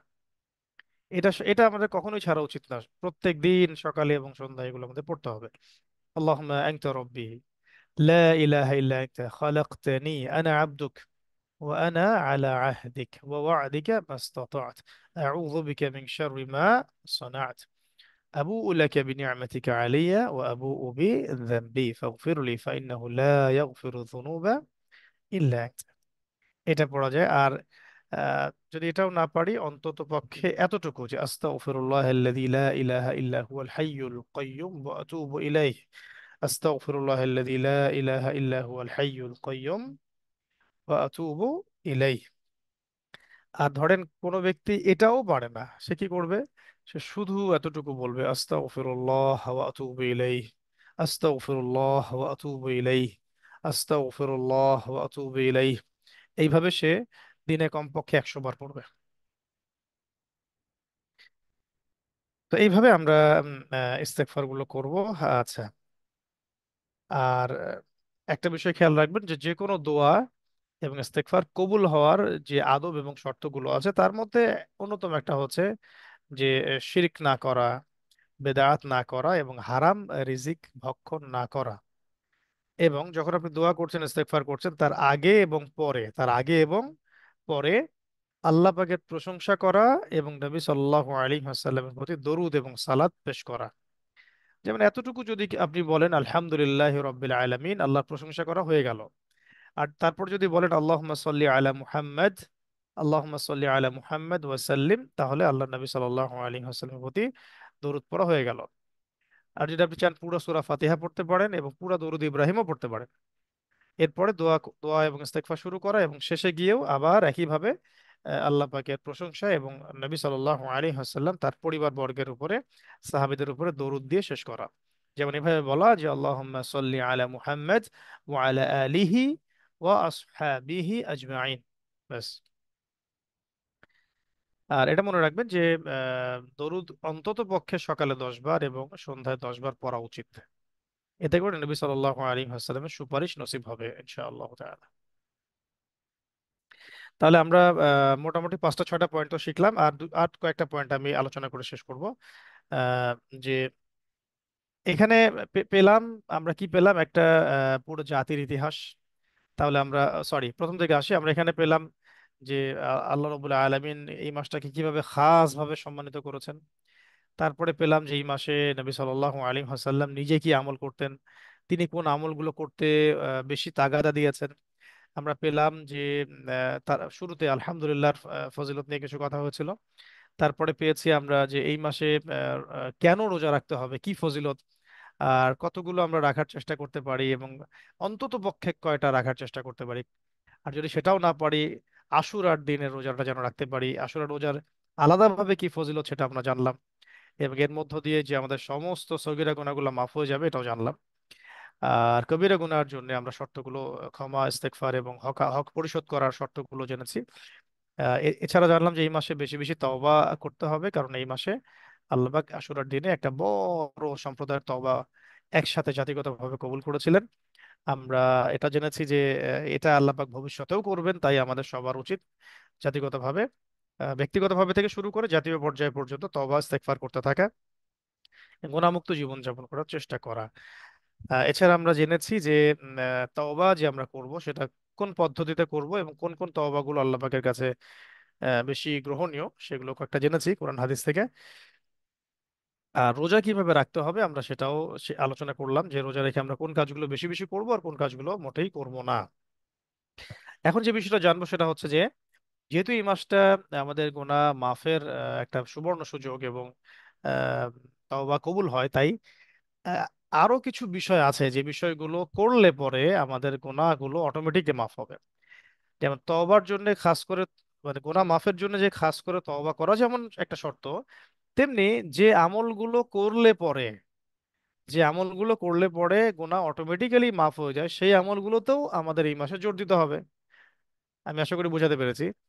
এমনি একটা নর্মাল একটা গ্র্যাজুয়াল তওবা তো আমরা সবাই করব, তাই না? সবাই যে তওবার দোয়াগুলো শিখলাম, ইস্তেগফার করব, তওবা করব না, এবং আস্তাগফিরুল্লাহ পড়বো, যে যতবার পারি ক্ষমা চাবো নিজের, যদি কেউ না পারে নিজের ভাষাতেই না হয় ক্ষমা চাবে। কিন্তু এখানে আরেকটা বিষয় আছে যে যে আমলগুলো করলে পরে অটোমেটিক্যালি আমাদের গুনাহগুলো মাফ হয়ে যায়, সেইগুলোর দিকেও জোর দেওয়া এই রোজা রেখে। ঠিক আছে? যেমন আমি কয়েকটা আলোচনা করতেছি, সবগুলো তো আনা সম্ভব না। যেমন 1 নম্বর হচ্ছে অজু করা। হাদিস তো আপনারা সবাই জানেনই যে অজু করলে গুনাহগুলো মাফ হয়ে যায়, অঙ্গ অঙ্গ প্রত্যঙ্গ ধুয়ে যায়, গুনাহগুলো ক্ষমা হয়ে যায়। তাহলে আমরা এই মাসে নামাজের অজু তো করবোই, পাশাপাশি যখনই অজু ছুটে যাবে তখন একটু অজু করার চেষ্টা করতে পারি। ঠিক আছে? এর একটা বিষয়। 2 নম্বর হচ্ছে যে আহ, যেমন ধরেন নামাজ পড়া, 5 ওয়াক্ত নামাজ পড়লে হাদিসে আসছে যে কোনো ব্যক্তি যদি দিনে 5 বার গোসল করে, তার তার শরীরে কি কোনো নোংরা থাকতে পারে? সাহাবীরা কি বলেছিলেন যে কখনোই না। ঠিক তেমনি একজন মানুষ যদি 5 ওয়াক্ত নামাজ পড়ে, তাহলে তার সব গুনাহগুলো এইভাবে মাফ হয়ে যেতে থাকে। তাহলে আমরা এটা করব এই মাসে বেশি বেশি করে। নামাজের তো নামাজের চর্চা তো আমরা নর্মালি করবোই, এই মাসে নামাজে আরো বেশি পাবন ধরার চেষ্টা করব। তারপরে এই যে নামাজের জন্য যে পায়ে হেঁটে আমরা যাই, এই পায়ে হেঁটে যাওয়ার আমলটার দিকে খেয়াল রাখা, কারণ পায়ে হেঁটে গেলে প্রত্যেক পদক্ষেপে গুনাহ মাফ হবে, নেকি লেখা হবে। এটা একটা। তারপরে আপনার দরুদ পড়া। দরুদ দরুদ যে যত বেশি পড়বে তার তত বেশি গুনাহ মাফ হয়ে যাবে। মানে একবার দরুদ পড়লে 10টা গুনাহ মাফ হয়ে যায়, তাহলে আমরা বেশি থেকে বেশি দরুদ শরীফ পড়ার চেষ্টা করব, তাহলে গুনাহ মাফ হবে ইনশাল্লাহ। এছাড়া অন্য ফজিলতগুলো তো পাবোই, আমি শুধু গুনার অংশ থেকে আলোচনা করছি। এছাড়া অন্য যে ফজিলতগুলো সেগুলো তো পাবো ইনশাআল্লাহ। তারপরে দান সৎকা করা। আমরা সবাই জানি যে দান সৎকা করলে কি হয়, আমাদের গুনাহগুলো মাফ হয়ে যায়, আল্লাহ পাকের রাগ প্রশমিত হয়। তাহলে এই সময়গুলোতে প্রতিদিন একটু করে দান সৎকা করা, বা মিসকিনকে খাওয়ানো, বা এতিমের ভরণ পোষণের কিছু দায়িত্ব নেওয়া, বা বিধবাদের পিছনে কিছু খরচ করা, মানে আমাদের আত্মীয়দের জন্য কিছু খরচ করা, পরিবারের জন্য কিছু খরচ করা, মানে যেটাতে সদকা করলে আমার বেশি আমি উপকৃত হব, এরকম সাদাকায়ে জারিয়ার মাধ্যমগুলোতে, দিনী কাজে, দিনী প্রজেক্টে, হ্যাঁ, দিনী স্টুডেন্টদের পড়াশোনার পারপাসে, মানে যেখানে খরচ করলে আমি একটা মাল্টিপল, মানে চেইন একটা ইয়ে পাবো, কন্টিনিউয়াসলি আমি একটা বেনিফিট পাবো, সেরকম ইয়ে করা, সৎকাগুলো করা, যেগুলো সৎকা জারিয়ার মাধ্যমে হতে পারে। তারপরে সৎ কাজে আদেশ করলে, অসৎ কাজে নিষেধ করলে গুনাহ মাফ হয়, এই জিনিসগুলো আমাদের কাজের মধ্যে থাকতে হবে। আর দিনের মেহনত করা, দিনই মেহনত করলে গুনাহ মাফ হয়। দিনের মেহনত যে যত বাড়াবে তার গুনাহ অটোমেটিক্যালি মাফ হতে থাকবে। তো যে আমলগুলো করলে গুনাহ মাফ হয় তওবা ইস্তেগফারের সাথে সাথে, সেই আমলগুলো আমাদেরকে এই মাসে করতে হবে। আল্লাহ পাক আমাদের সবাইকে আমলগুলো করার তৌফিক দান করেন, আমিন। ঠিক আছে। আচ্ছা, আর সবশেষ কথা হচ্ছে, এখানে আরেকটা পয়েন্ট দিয়ে এই অংশটুকু শেষ করতে চাই, সেটা হলো যে এখানকার এই আমলগুলো আমরা জানলাম, এর এই ইতিহাস পটভূমি আমরা জানি, এর নিয়াতটা আমরা জানলাম। এখন এর চেতনাটা আমরা একটু শিখি। চেতনাটা কি? যে এইটা আমাদের এই এই মহররম কেন্দ্রিক এবং আশুরা কেন্দ্রিক আমলগুলোর সবার একটাই নিয়াত থাকবে, যে এটা আমি এই যে নাজাতে মুসা, এই দিন আল্লাহ পাক মুসা আলাইহিস সালাম এবং তার বিশাল একটা কওম বনু ইসরায়েলকে ক্ষমা করেছেন, ওই যে ইতিহাস, এই ইতিহাসটাকে নবী সাল্লাল্লাহু আলাইহি ওয়াসাল্লাম সমর্থন করে নিজে রোজা রেখেছেন, এটা আমাদের শরীয়তের মধ্যে অন্তর্ভুক্ত হয়েছে। এই উদ্দেশ্যে, এই নিয়াতে ইমানান ওয়া ইহতিসাবান আমরা এই আমলগুলো করব। এর সাথে এর সাথে নবী সাল্লাল্লাহু আলাইহি ওয়াসাল্লামের ইন্তেকালের প্রায় 50 বছর পর ঘটে যাওয়া 61 হিজরির কারবালার মাঠে হুসাইন রাদিয়াল্লাহু আনহুর শাহাদাতের কোনো সম্পর্ক নাই আমলের ক্ষেত্রে। আমার কথাটা কি বুঝতে পারছেন? আশা করি আপনারা বুঝতে পারছেন যে আমলগুলোর ক্ষেত্রে, নিয়াতের ক্ষেত্রে, এই যে আশুরা রোজাগুলোর ক্ষেত্রে, এই সব ক্ষেত্রে আমরা ওই পটভূমিটার দিকে ফোকাস করে আমলগুলো করব, ওই নিয়াতে করব। ঠিক আছে। এটা এটা নাজাতে মুসা ওই হিস্টোরিক্যাল মানে কনসেপ্ট থেকে আমাদের শরীয়তের মধ্যে এটা আল্লাহ পাক ইনক্লুড করেছেন। এটা কিন্তু শরীয়ত ক্লোজ হয়ে গেছে কখন? আমাদের নবী সাল্লাল্লাহু আলাইহি ওয়াসাল্লামের ইন্তেকালের সাথে সাথে, বা তার আগেই বলা যায়। নবী সাল্লাল্লাহু আলাইহি ওয়াসাল্লামের ওফাতের পরে শরীয়তে একটা বিন্দু পরিমাণ কোনো কিছুকে নতুন করে ঢুকিয়ে দেওয়া বা কোনো কিছুকে বের করার কোনো সুযোগ নাই কারো কাছে, কোনো এখতিয়ার নাই। এটা করলে ইমান হারা হওয়ার সম্ভাবনা আছে। বেদাতি তো হবেই, এটা ইমান হারা হওয়ারও সম্ভাবনা আছে। ওটা শরীয়ত ওখানে ক্লোজ হয়ে গেছে। তো এই ঘটনাটা ঘটেছে 61 হিজরিতে। 61 হিজরি বলতে বোঝাচ্ছি নবী সাল্লাল্লাহু আলাইহি ওয়াসাল্লামের ইন্তেকালের প্রায় 50 বছর পর। তো 50 বছর পর কোনো ঘটনা ঘটলে সেটা শরীয়তের মধ্যে ইনক্লুড হবে না। সেই ঘটনা নিয়ে আমরা পরে আলোচনা করছি, সেই ঘটনার প্রেক্ষাপট, তার তাৎপর্য এবং সেখান থেকে শিক্ষা, এবং সেটা যেটা হৃদয় বিদারক ঘটনা, এবং সেটা যে এখন উম্মতের জন্য একটা ফিতনার কারণ হয়ে গেছে, মানে আমরা আমরা নিজেরা ফিতনার বানিয়ে নিয়েছি কিছু কিছু জাহেল মানুষ। এটা আলাদা একটা ইস্যু, এটা আলাদা একটা আলোচনার বিষয়। এই এই মুহররম মাস এবং এর আমলগুলো, এর তওবা, এর সওম, এর সাথে সম্পৃক্ত সমস্ত নেক আমলের সাথে হুসাইনের শাহাদাতের মানে নিয়াতগতভাবে কোনো সম্পর্ক নাই, এবং রাখা যাবে না। রাখলে আপনার আমলটা কিন্তু নষ্ট হয়ে যাবে, এটা বেদাতে পরিণত হতে পারে, এবং আরো বড় গুনাহগারও আমরা হয়ে যেতে পারি। আল্লাহ মাফ করেন আমাদেরকে। তো এখানকার আহ, দুইটা চেতনাকে আমরা আগে একসাথে নিয়ে আসি, তারপরে আমি কথাটা বলতেছি। এতক্ষণ তো জানলেন যেটা এই অবস্থায় আসছে।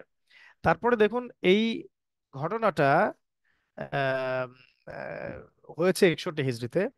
তার প্রায় 300 বছর পরে, ইতিহাসটা জেনে রাখেন, তার প্রায় 300 বছর পর প্রথম, তার প্রায় 300 বছর পর, মানে তার এই ঘটনা ঘটার 250 বছরে এই ধরনের কোন রকম তাজিয়া, কোন রকম মাতম, কোন রকমের এই মিছিল কিছুই ছিল না। এই ঘটনাটা ঘটার প্রায় 300 বছর পর 352 হিজরিতে গিয়ে মুইজ মুইজউদ্দৌলা, এক ব্যক্তি আছে, মুইজ উদ্দৌলা, বাগদাদে। এই দাইলামি মানে তার নাম ছিল দাইলামি আর কি, একটা একটা উপনাম দাইলামি, মুইজউদ্দৌলা দাইলামি বাগদাদে প্রথম এই মাতমের হুকুমটা চালু করে। তাহলে কত বছর পরে? ইমাম হুসাইন রাদিয়াল্লাহু আনহুর শাহাদাতের প্রায় 300 বছর পর আগে মাতম করা শুরু হয়। মাতম বলতে আপনারা নিশ্চয়ই বুঝেন যে বুক পিঠ চাপড়ানো, এবং কি করা, এই যে কাপড় ছেঁড়া, বুক পিঠ চাপড়ানো ইত্যাদি ইত্যাদি, এগুলোকে আমরা আসলে মাতম বলি। যেটা শরীয়তের সম্পূর্ণ একটা গর্হিত কাজ, একটা একটা মানে খুবই বাজে একটা কাজ এবং হারাম একটা কাজ, কঠোরভাবে নিষেধ করা একটা কাজ। তাহলে এটা চালু হয়েছে কবে? 352 হিজরিতে মুইজুদ্দৌলা দাইলামির নেতৃত্বে বাগদাদে। তখন শুধু মানে মাতম করাটা চালু হয়েছিল, তখনও কিন্তু তাজিয়া মিছিল চালু হয় নাই। তো তাজিয়া মিছিল কখন চালু হয়েছে? তাজিয়া মিছিল চালু হয়েছে তারও প্রায় প্রায় ইমাম হোসেন রাদিয়াল্লাহু আনহুর শাহাদাত আরো প্রায় 1000 বছর পরে। 1000 বছর পরে। আর মইজুদ্দৌলা এটা চালু করার পরে, যে মাতম চালু করার পরে 363 হিজরিতে একটা ইতিহাস আছে। 363 হিজরিতে ফাতেমিরা যখন ক্ষমতায় ছিল, ফাতেমিরা ছিল কট্টর শিয়া। এটা মিশরের ফাতেমি সাম্রাজ্যের ইতিহাস। আপনি যদি ডক্টর আলী ইবনে সাল্লাবি, ডক্টর আলী মোহাম্মদ সাল্লাবি, তার যদি হিস্ট্রির বইগুলো একটু ঘাটেন, দেখবেন ফাতেমিদের ইতিহাস আছে, এটা পড়তে পারেন বাসায়। তো এই ফাতেমিদের সময় কট্টর কট্টর একজন ফাতেমি শাসক ছিল, তার নাম ছিল আল মুইজ লিদিন ইল্লাহ। আল মুইজ লিদিন ইল্লাহ। এই ব্যক্তি এটাকে পুরো আরো রাষ্ট্রীয়ভাবে এভাবে ফাংশন করেছিল আর কি। তো এটা চালু হয়েছে হোসেন রাদিয়াল্লাহু আনহুরও প্রায় ইন্তেকালের, প্রায় শাহাদাতের প্রায় 300-400 বছর পর। তারও প্রায় আরো 600 বছর, মানে ইন টোটাল 1000 বছর পরে তাজিয়া মিছিলের প্রথাটাকে এইভাবে সমাজের মধ্যে চালু করা হয়েছে। তো এখন এই জিনিসটার সাথে আমাদের এই মুহররম মাসের যে আমল, যে এতক্ষণ আমরা যে বিষয়গুলো আলোচনা করলাম, এই নিয়াতের কোনো সম্পর্ক নাই কিন্তু। যদি কেউ এই নিয়াতে এই কাজগুলো করে তাহলে তার সব আমল নষ্ট হয়ে যাবে, এটা বেদাতে পরিণত হবে, এবং এটা আমাদের জন্য পরকালে ক্ষতির কারণ হয়ে যেতে পারে। এটা আমাদের জন্য পরীক্ষা হয়ে গেছে এখন। কিছু অজ্ঞ মানুষ যারা জাহেল আমাদের সমাজে, এই দেখবেন আতশবাজি, পটকা ফুটানো, তারপরে ঢোল তবলা, আমাদের বাসার পাশেই, আমরা যে মিরপুরে থাকছি এই বাসার পাশেই যে যে পরিমাণে এগুলো হচ্ছে, পুরো ঢাকা শহরে দেখা যাচ্ছে যেভাবে এটার মানে প্রচার প্রচারণা বাড়ছে, ঘরে নামাজ শান্তি মতো পড়াও দুষ্কর হয়ে যাচ্ছে। তো তাদেরকে আমাদেরকে বোঝানোর চেষ্টা করতে হবে, বা আমাদেরকে মিম্বর থেকে মেসেজগুলো সবাইকে পৌঁছাতে হবে যে এগুলো সম্পূর্ণ কুসংস্কার, বেদাত এবং শিরকি কাজ ছাড়া কিছুই নয়। এই বিষয়ে দু একটা হাদিস খালি শেয়ার করি, তাহলে আমরা বিষয়টা বুঝতে পারবো।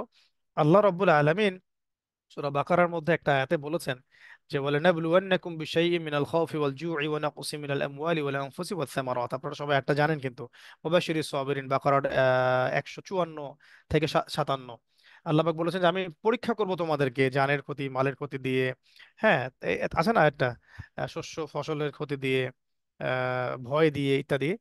তো এখানে ওয়াবাশশিরিস সাবিরিন, তোমরা ধৈর্যশীলদেরকেও মানে সুসংবাদ দাও। তো তারা কি বলবে? যারা এভাবে আহ, যারা এভাবে বিপর্যয়ের সম্মুখীন হবে, মুসিবতের সম্মুখীন হলে মানুষ কি বলবে? আল্লাহ পাক শিখিয়ে দিয়েছেন, তারা বলবে ইন্না লিল্লাহ ওয়া ইন্না ইলাইহি রাজিউন।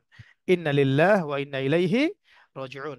আমরা আল্লাহর জন্য এবং আল্লাহর কাছেই ফিরে যাব, এইটুকু আমাদের কাজ, মানে আমাদের বলা কথা, কথা বলার ক্ষেত্রে আমাদের এতটুকু দায়িত্ব। ঠিক আছে? ইন্না লিল্লাহ ওয়া ইন্না ইলাইহি রাজিউন। অথবা এইভাবে পড়া যায় যে ইন্না লিল্লাহ ওয়া ইন্না ইলাইহি রাজিউন, আল্লাহুম্মা আজিরনি ফি মুসিবাতি ওয়া আখলিফ লি খায়রাম মিনহা। এই দোয়াটা পড়া যেতে পারে, এটা সহিহ মুসলিমে আসছে, 918 নম্বর হাদিসের মধ্যে আসছে। আর এই যে কাজগুলো করা হচ্ছে, যেটা আমি বললাম, চাপড়ানো, মুখে আঘাত করা, জাহিলি যুগের মতো বিলাপ করা, তাজিয়া মিছিল বের করা, এই ব্যাপারে আমাদের নবীজি কি বলেছেন একটু শুনে রাখি আমরা। নবীজি বলেছেন সেই বুখারীর মধ্যে 172 নম্বর পৃষ্ঠাতে আছে, মুসলিমে আছে 165 হাদিস নম্বর হাদিসে, যে লাইসা মিন্না, সে ব্যক্তি আমার উম্মতের অন্তর্ভুক্তই না, নাউযুবিল্লাহ। লাইসা মিন্না মান মান লাতমাল খুদুদ, যে ব্যক্তি মুখে এভাবে চাপড়ায় আঘাত করে, ওয়াশাক্কাল জুয়ুব, এবং যে ব্যক্তি জামার বুকের কাপড় ছেড়ে, ঠিক আছে, বুক পিঠ চাপড়ায়, ওয়া বিদা ওয়াল জাহিলিয়া, এবং জাহিলি যুগের মতো মাতম করে যে ব্যক্তি দোয়া করে, এরা আমাদের উম্মতেরই অন্তর্ভুক্ত না। এটা কে বলেছেন? স্বয়ং নবী সাল্লাল্লাহু আলাইহি ওয়াসাল্লাম। অন্য একটা হাদিসে রাসূল সাল্লাল্লাহু আলাইহি ওয়াসাল্লাম ইরশাদ করেছেন, আনা বারিউম মিম্মান, আনা বারিউন, আগে বারি শব্দ বুঝুন। আনা বারিউন, আমি মুক্ত, আমি তার থেকে মুক্ত, আনা বারিউন, আমি মুক্ত, মিম্মান, তার থেকে, কে? মানে মান হালাকা, যে ব্যক্তি শোকে মাথা নাড়িয়ে করে ফেলে, ওয়াসালাকা, এবং যে ব্যক্তি এই যে বুক চাপড়ায়, একটু আগে বললাম, ওয়া খরাকা, এবং যে ব্যক্তি কাপড় টাপড় ছিঁড়ে ফেলে, এদের থেকে আমি মুক্ত। তো এই ব্যাপারে সংক্ষিপ্ত আকারে শিক্ষা আমাদের এখানে এতটুকু যে আরবি দিয়ে আমরা বলার চেষ্টা করছি। মুসনাদ আহমদের মধ্যে একটা একটা রিওয়ায়াতের মধ্যে আসছে যে মাহমা কানা মিনাল আইন ওয়াল কলবি ফামিনাল্লাহি ওয়া মির রাহমাতিল্লাহ, যেটা শোকের শোকের সময় যেটা আমাদের চোখ দিয়ে আসে, মানে চোখের অশ্রু, এবং মনের মধ্যে যা আসে মানে কষ্ট, এটা হচ্ছে ফেমিনাল্লাহ, এটা আল্লাহর পক্ষ থেকে আসে। শোকের সময় আমাদের চোখ দিয়ে যে অশ্রু প্রবাহিত হয় এবং মনের মধ্যে যে কষ্ট অনুভূত হয়, এগুলো আল্লাহর পক্ষ থেকে আসে। আর ওয়ামা কানা মিনাল ইয়াদি ওয়াল লিসান, আর এই শোকের সময় বা অন্য কোনো বিপর্যয়ের সময় যা আমাদের হাত দিয়ে হয় এবং লিসান দিয়ে আমরা যেটা বলি, মানে সীমা লঙ্ঘন করে ফেলি, ফামিনাশ শাইতান, এগুলো শয়তানের পক্ষ থেকে আসে। তো এতটুকু যথেষ্ট আমাদের এই বিষয়টা বোঝার জন্য। তো আমরা কোনোভাবেই যেন এইসব নিয়াতের দিকেও না যাই এবং এইসব কাজে কোনোভাবে যেন আমরা জড়িয়ে না পড়ি। আমাদের আশপাশের যারা বন্ধু বান্ধব যদি কেউ এর সাথে সম্পৃক্ত থাকে, আমরা যেন বোঝানোর চেষ্টা করি। ঠিক আছে। তবে এখানে আহ, দু একটা শিক্ষা আছে, এই দু একটা শিক্ষাকে নিয়ে আমরা কথা বলে শেষ করবো ইনশাআল্লাহ। সেটা হচ্ছে যে আহ, এখানে দুটো ঘটনা মিলে গেছে। একই দিনে ইতিহাসে দুটো ঘটনা মিলে গেছে, ঠিক আছে। একটা ঘটনা হচ্ছে আশুরার দিনে মুসা আল ইসলাম এবং তার কওমের নাজাত, তাই না? যেটাকে নিয়াত করে, যেটাকে উদ্দেশ্য করে আমরা এই আহ, পুরো আমলগুলো করছি, যেটা নবী সাল্লাল্লাহু আলাইহি ওয়াসাল্লাম সমর্থন করেছেন, শরীয়ত এখানে পরিপূর্ণ হয়ে গেছে। আর ঠিক একই দিনে নবী সাল্লাল্লাহু আলাইহি ওয়াসাল্লাম ইন্তেকালের প্রায় 50 বছর পরে আরেকটা ঘটনা, হৃদয় বিদারক মর্মান্তিক একটা ঘটনা ঘটে গেছে, হুসাইনের শাহাদাত কারবালার মাঠে। এটা পরে ঘটেছে, কিন্তু এটাকে নিয়াত করে আমরা এই আমলগুলো করতে পারছি না। কিন্তু তাই বলে কি এই ঘটনা দুটোর মধ্যে কোনো সামঞ্জস্য, কোনো শিক্ষা আসলে নাই? বা এই ঘটনা দুইটার কি চর্চা হওয়া উচিত না? বা এই ঘটনা দুইটা কি শিক্ষার বিষয় নয়? অবশ্যই হ্যাঁ, অবশ্যই হ্যাঁ। যেমন এক নম্বর যেটা আমরা বললাম যে তৎকালীন সময়ে পুরো বিশ্বের পরাশক্তি, পুরো বিশ্বের সবচেয়ে বড় জালেম, সবচেয়ে বড় ফাসেক, সবচেয়ে বড় পাপী, এবং তার পুরো যে অনুসারী যারা ছিল, ফেরাউন এবং তার দলবল, হারুন কামান তার সেনাবাহিনী, এরা ছিল পুরো বিশ্বের পরাশক্তি এবং সবচেয়ে বড় জালেম। এবং এরা বাচ্চাদেরকে জবাই করত, মেয়েদেরকে জীবিত রাখতো, মানুষকে শিরকে লিপ্ত করেছিল, নিজে খোদা পর্যন্ত দাবি করেছিল। বছরের পর বছর আল্লাহ পাক তাদেরকে দাওয়াত দিয়েছেন মুসা আলাইহিস ইসলামের মাধ্যমে, হারুন আলাইহিস ইসলামের মাধ্যমে। 9টা নিদর্শন দেখিয়েছেন, আপনারা হিস্ট্রি গুলো পড়ে দেখবেন, আমি বেশি লম্বা করতে যাচ্ছি না। এত কিছুর পরেও এমনকি চোখের সামনে যখন মানে মুসা আলাইহিস ইসলামের দোয়া ফলাফল দেখা যাচ্ছে, যে পানি পানি পানি রক্ত হয়ে গেছে, মুসা আলাইহিস সালাম দোয়া করলেন, সেটা ঠিক হয়ে গেল। উকুনের আযাব, ব্যাঙের আযাব, পতঙ্গের আযাব, মহামারী, সব মুসা আলাইহিস সালাম তার দোয়ার মধ্য দিয়ে আল্লাহ পাকের কাছ থেকে কবুল করিয়ে নিলেন। এত কিছু চাক্ষুষ দেখার পরেও সে তো মুসা আলাইহিস সালামের দাওয়াত কবুল করেই নাই, বরং বলেছিল আনা রব্বুকুমুল আ'লা। আল্লাহ পাক সদল বলে সেই ফেরাউন এবং তার বাহিনীকে আশুরার দিনে ডুবিয়ে মেরেছেন। তাই না? এটা এটা একটা শিক্ষা। তাহলে আমরা শুধু তাই না, ডুবিয়ে মেরেছেন, এবং এই যে মাজলুম যারা ছিল, তখন তখন বনু ইসরাইল মাজলুম ছিল। ওই মাজলুম বনু ইসরাইল এবং মুসা আলাইহিস সালাম, তার তার পুরো কওম, এই পুরো কওমের জাতিগত তওবা আল্লাহ রাব্বুল আলামিন এই দিনে কবুল করেছেন। তাহলে এখনকার প্রেক্ষাপটে যদি আমরা চিন্তা করি, এই প্রেক্ষাপটে বর্তমান বিশ্বের যে ফেরাউনরা, প্রত্যেক দেশে দেশে, প্রত্যেক থানায় থানায়, প্রত্যেক ইউনিয়নে, প্রত্যেক গ্রামে, প্রত্যেক রাষ্ট্রে, জেলায়, মহল্লায়, প্রত্যেকটা অর্থনৈতিক সেক্টরে, সংস্কৃতির মধ্যে, টিভিতে, মিডিয়াতে, দৃশ্যমান অদৃশ্যমান, তারপরে পশ্চিমা সভ্যতায়, তারপরে যারা আমাদের সাথে অস্ত্র নিয়ে যুদ্ধ করছে, মজলুম ভাই বোনদেরকে নিমিষেই মানে পাখির মতো গুলি করে বোম মেরে হত্যা করছে, এই যে পুরো বিশ্বের যারা এখনকার ফেরাউন, তাদের তাদেরও এই আশুরার মহররমের ঘটনার মধ্যে শিক্ষা আছে। আর আমরা যারা মাজলুম এখন সারা বিশ্বে, তাদেরও এই আশুরা মহররমের মধ্যেই পরিত্রাণের, নাজাতের, ক্ষমাপ্রাপ্ত হওয়ার সম্ভাবনার শিক্ষা আছে। তাহলে আমাদের করণীয় হচ্ছে ওই সময় মাজলুম অবস্থায় মুসা আলাইহিস সালাম এবং বনু ইসরাইল যেভাবে আল্লাহ পাকের কাছে কান্নাকাটি করে ইস্তেগফার তওবার মধ্য দিয়ে এই দিনে তাদের দোয়া কবুল করিয়ে নিয়েছেন, আমাদেরও কাজ হচ্ছে এই রমাজানের এই সরি মুহররমের সওম, ইস্তেগফার, তওবা এবং আমল, এই সব কিছুর মধ্য দিয়ে মুহররম মাসটাকে কাজে লাগিয়ে নিজেদেরকে ওই পর্যায়ে নিয়ে যাওয়ার চেষ্টা করা। এখন আমরা তো জাতিগতভাবে এটা করতে পারছি না, কারণ আমাদের জাতি এখন এগুলো বোঝার মতো অবস্থায় কতটুকু আছে আল্লাহই ভালো জানেন। অ্যাটলিস্ট আমরা ইন্ডিভিজুয়ালি এটা শুরু করি এবং এটা দাওয়াতটা বাড়াতে থাকি, শিক্ষাগুলো নিয়ে আলোচনা করি। ইনশাআল্লাহ আল্লাহ চান তো অন্তত আমাদের পরিবারটুকু বা আমাদের আশপাশের সমাজটুকু যেন ঠিক থাকে। আল্লাহ পাক চাইলে ইনশাআল্লাহ একদিন আমরা জাতিগতভাবেই এই দিনগুলোকে এভাবে সেলিব্রেট করবো ইনশাআল্লাহ। সেলিব্রেট বলতে বোঝাচ্ছি আমলের মাধ্যমে, ইস্তেগফারের মাধ্যমে, চোখের পানি দিয়ে আমরা এটাকে উদযাপন করবো ইনশাআল্লাহ। আর একটা বিষয় হচ্ছে যে এই দিনে হুসাইন রাদিয়াল্লাহু আনহুর যে শাহাদাত হয়ে গেছে, এটার হিস্ট্রি ডিফারেন্ট হিস্ট্রি। এটা ইতিহাসের সবচেয়ে মর্মান্তিক ঘটনাগুলোর মধ্যে একটা। নবী সাল্লাল্লাহু আলাইহি ওয়াসাল্লামের প্রিয়ভাজন দৌহিত্র, কলিজার টুকরা, একদম নয়নের মণি, আহ, নির্মম ভাবে নির্মম ভাবে সপরিবারে কারবালার প্রান্তরে ইয়াজিদ বাহিনীর হাতে যেভাবে নিহত হয়েছেন, এটা ইতিহাস কোনোভাবে এটাকে মানে ভুলতে পারে না, ক্ষমা করতে পারে না। আজকে অনেককে দেখা যায় যে তারা জালেমের পক্ষ নিয়ে কথাবার্তা বলা শুরু করেছে। এটা চরমভাবে তাদের মুনাফিকের পরিচয়। এখানে আহ, হুসাইন রাদিয়াল্লাহু আনহু এর এর এর শাহাদাতের আগে যে ঘটনাগুলো আছে, যেমন মুয়াবিয়া রাদিয়াল্লাহু আনহুর খেলাফতটা যখন শেষ হয়ে গেল, তখন তিনি শুরা পদ্ধতি রেখে না গিয়ে তার ছেলেকে তার পরবর্তী খলিফা হিসেবে মনোনীত করে গিয়েছেন। ইয়াজিদ কে মনোনীত করে গিয়েছেন। এখন তাকে কিন্তু অনেক সাহাবী মেনে নেন নাই, তার শাসনটাকে অনেক সাহাবী মেনে নেন নাই। যেমন আব্দুল্লাহ বিন ওমর রাদিয়াল্লাহু আনহু, আব্দুল্লাহ বিন আব্বাস রাদিয়াল্লাহু আনহু, বরেণ্য বরেণ্য সাহাবী তারা, জলিল কদর সাহাবী। তারপরে আপনার আব্দুল্লাহ বিন জুবাইর রাদিয়াল্লাহু আনহু, তারপরে ইমাম হোসেন রাদিয়াল্লাহু আনহু, এরকম অনেক সাহাবী কিন্তু এই শাসনটাকে মেনে নেয় নাই। তারপরে ইয়েজিদ বেশ কয়েকবার তার প্রতিনিধি দল পাঠিয়ে মদিনায় এবং মক্কায় তৎকালীন সময় যে সাহাবীরা ছিলেন, সাহাবীরা সন্তানরা ছিলেন, তাদেরকে বোঝানোর চেষ্টা করেছেন, মানার বায়াতের মানে অনুরোধ করেছেন। কিন্তু অনেকেই মানেন নাই, অনেকেই এই শাসনটাকে মেনে নেন নাই। কারণ তাদের তাদের বক্তব্য ছিল যে তার চেয়ে অনেক যোগ্য মানুষ আমাদের মাঝে এখনো জীবিত আছে, তাই এটা মেনে নেওয়ার মতো বিষয় নয়। ঠিক আছে।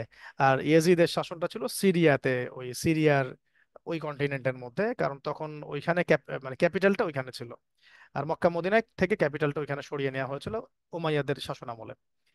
আর এদিকে সাহাবীরা বরেণ্য সাহাবীরা যারা মেনে নেন নাই, তারা শেষ পর্যন্ত ওই অবস্থানে অটল ছিলেন। তবে আব্দুল্লাহ বিন ওমর রাদিয়াল্লাহু আনহু এবং আব্দুল্লাহ বিন আব্বাস রাদিয়াল্লাহু আনহু পরবর্তীতে এটাকে মানে উম্মার মাঝে যেন বড় কোনো সমস্যা ক্রিয়েট না হয়, এই জন্য তিনি এটাকে চুপ ছিলেন। তারা এটাকে মানে মেনে নিয়েছেন সরাসরি আমরা এভাবে বলতে পারি না বা পারছি না, এটা আল্লাহ পাক ভালো জানেন। তবে তারা একটা নিউট্রাল অবস্থায় ছিলেন।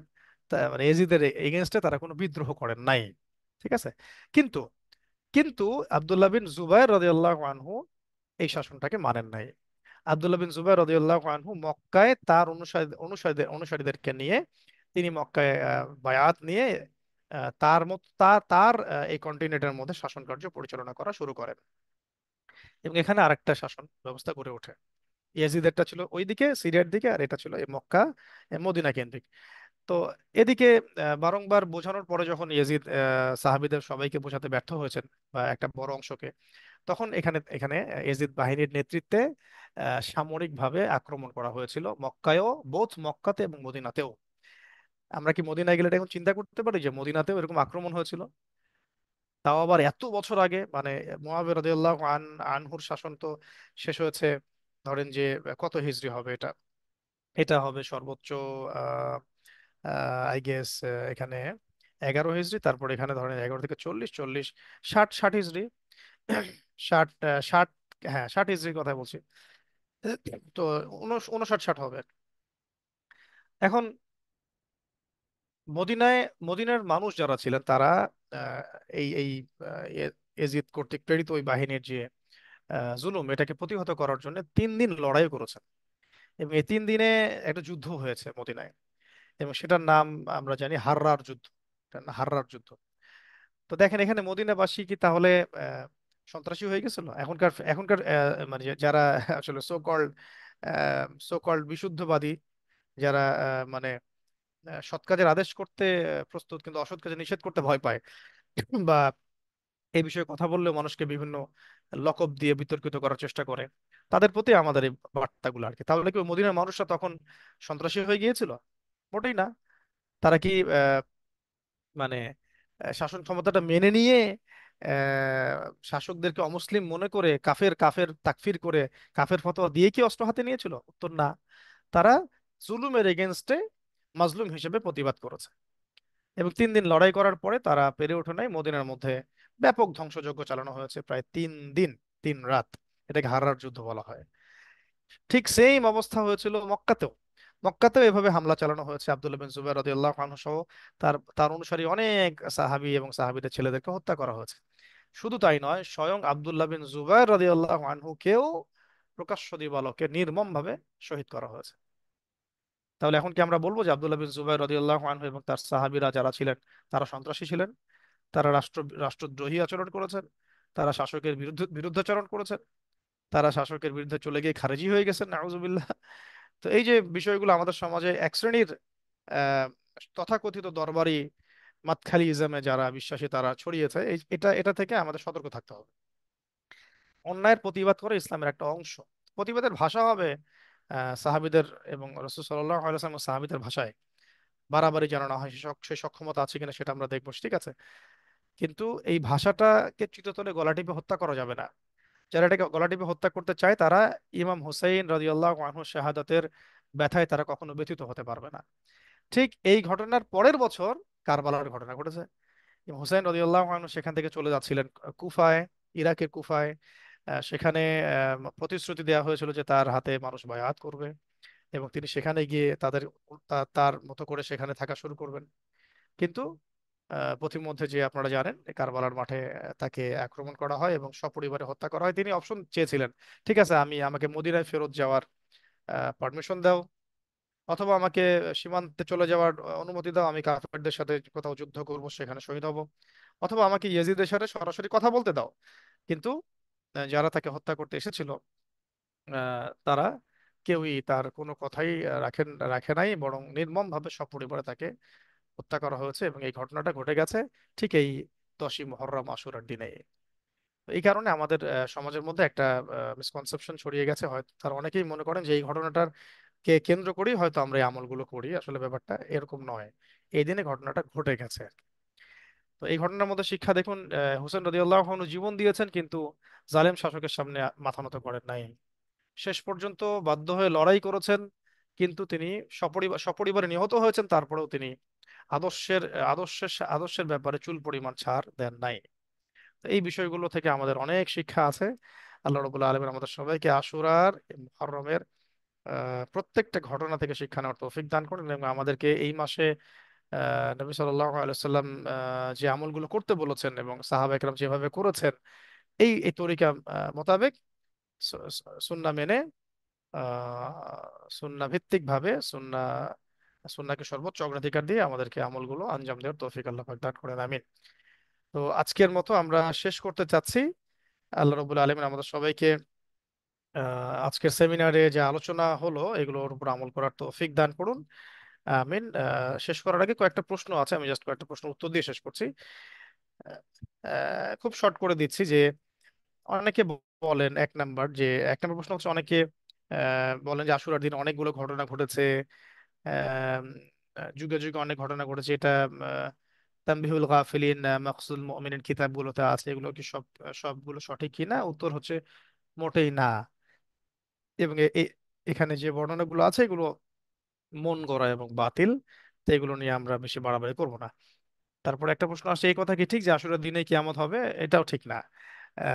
বরং এটা একটা মাওযু রেওয়ায়তের মধ্যে আছে, নির্ভরযোগ্য কোনো রেওয়ায়তের মধ্যে এটা আসে না। মাওযু মানে জাল। আচ্ছা, 3 নাম্বার, কোন কোন রেওয়ায়তে আমরা পাই যে আসুরের দিনে আদম আলাইহিস সালামের তওবা কবুল হয়েছে। এটা কতটুকু সহি? যে এইটা আহ আত-তারগিব কিতাবের মধ্যে আসছে 1868 নম্বর হাদিসে, তবে সনদ খুব দুর্বল, ঠিক আছে। তবে ইসমাহানি রাহিমাহুল্লাহ কর্তৃক বর্ণিত এই রওয়ায়াতের সনদে দিরার ইবনে আমর নামে একজন রাবী আছেন, যার সম্পর্কে ইমাম ইবনে মাইন রাহিমাহুল্লাহ বলেছেন যে লা শাই, মানে এটা এটা কিছুই না, তিনি কিছুই না। তো অবশ্য কোনো কোনো তাবেঈ থেকে এই কথা বর্ণিত হয়েছে যে তারা হযরত আদম আলাইহিস সালামের তওবাকে আশুরার দিনে কবুল হয়েছে বলেই উল্লেখ করেছে। তো এটা নিয়ে একটু ইখতিলাফ আছে। তারপর অনেকে বলেছেন যে এই আশুরার দিনেই কি জুদি পাহাড়ে নূহ আলাইহিস সালামের কিস্তি থেমেছিল? এই সনদটা কি সহিহ? তো মুসনাদ আহমেদের একটা রিওয়ায়াতে এটা আসছে, কিন্তু সনদটা খুব বেশি দুর্বল। ঈসা আলাইহিস সালামের জন্ম কি আশুরার দিনে হয়েছে? উত্তর, এটা প্রমাণিত নয়। আচ্ছা, তাহলে প্রশ্ন, আশুরার দিনে কোন কোন ঘটনাগুলো তাহলে বিশুদ্ধ সনদে প্রমাণিত? উত্তর হচ্ছে দুটো ঘটনা। এক হচ্ছে মুসা আলাইহিস সালাম এবং সাথীদের ফেরাউনের কবল থেকে আল্লাহ পাক এই দিনে, ওই যে বললাম, দরিয়ার মধ্যে রাস্তা বানিয়ে নিরাপদে তাদেরকে পৌঁছে দিয়েছেন। আর দুই, ওই রাস্তা অতিক্রম করার সময় আল্লাহ রাব্বুল আলামিন ফেরাউনকে ডুবিয়ে মেরেছেন। ঠিক আছে। ওয়ামা তৌফিক ইল্লা বিল্লাহ আলাইহি তাওয়াক্কালতু ওয়া ইলাইহি উনীব। আমরা যে বিষয়গুলো আলোচনা করলাম, আল্লাহ রাব্বুল আলামিন আমাদের সবাইকে এই বিষয়গুলো বোঝার, আমল করার এবং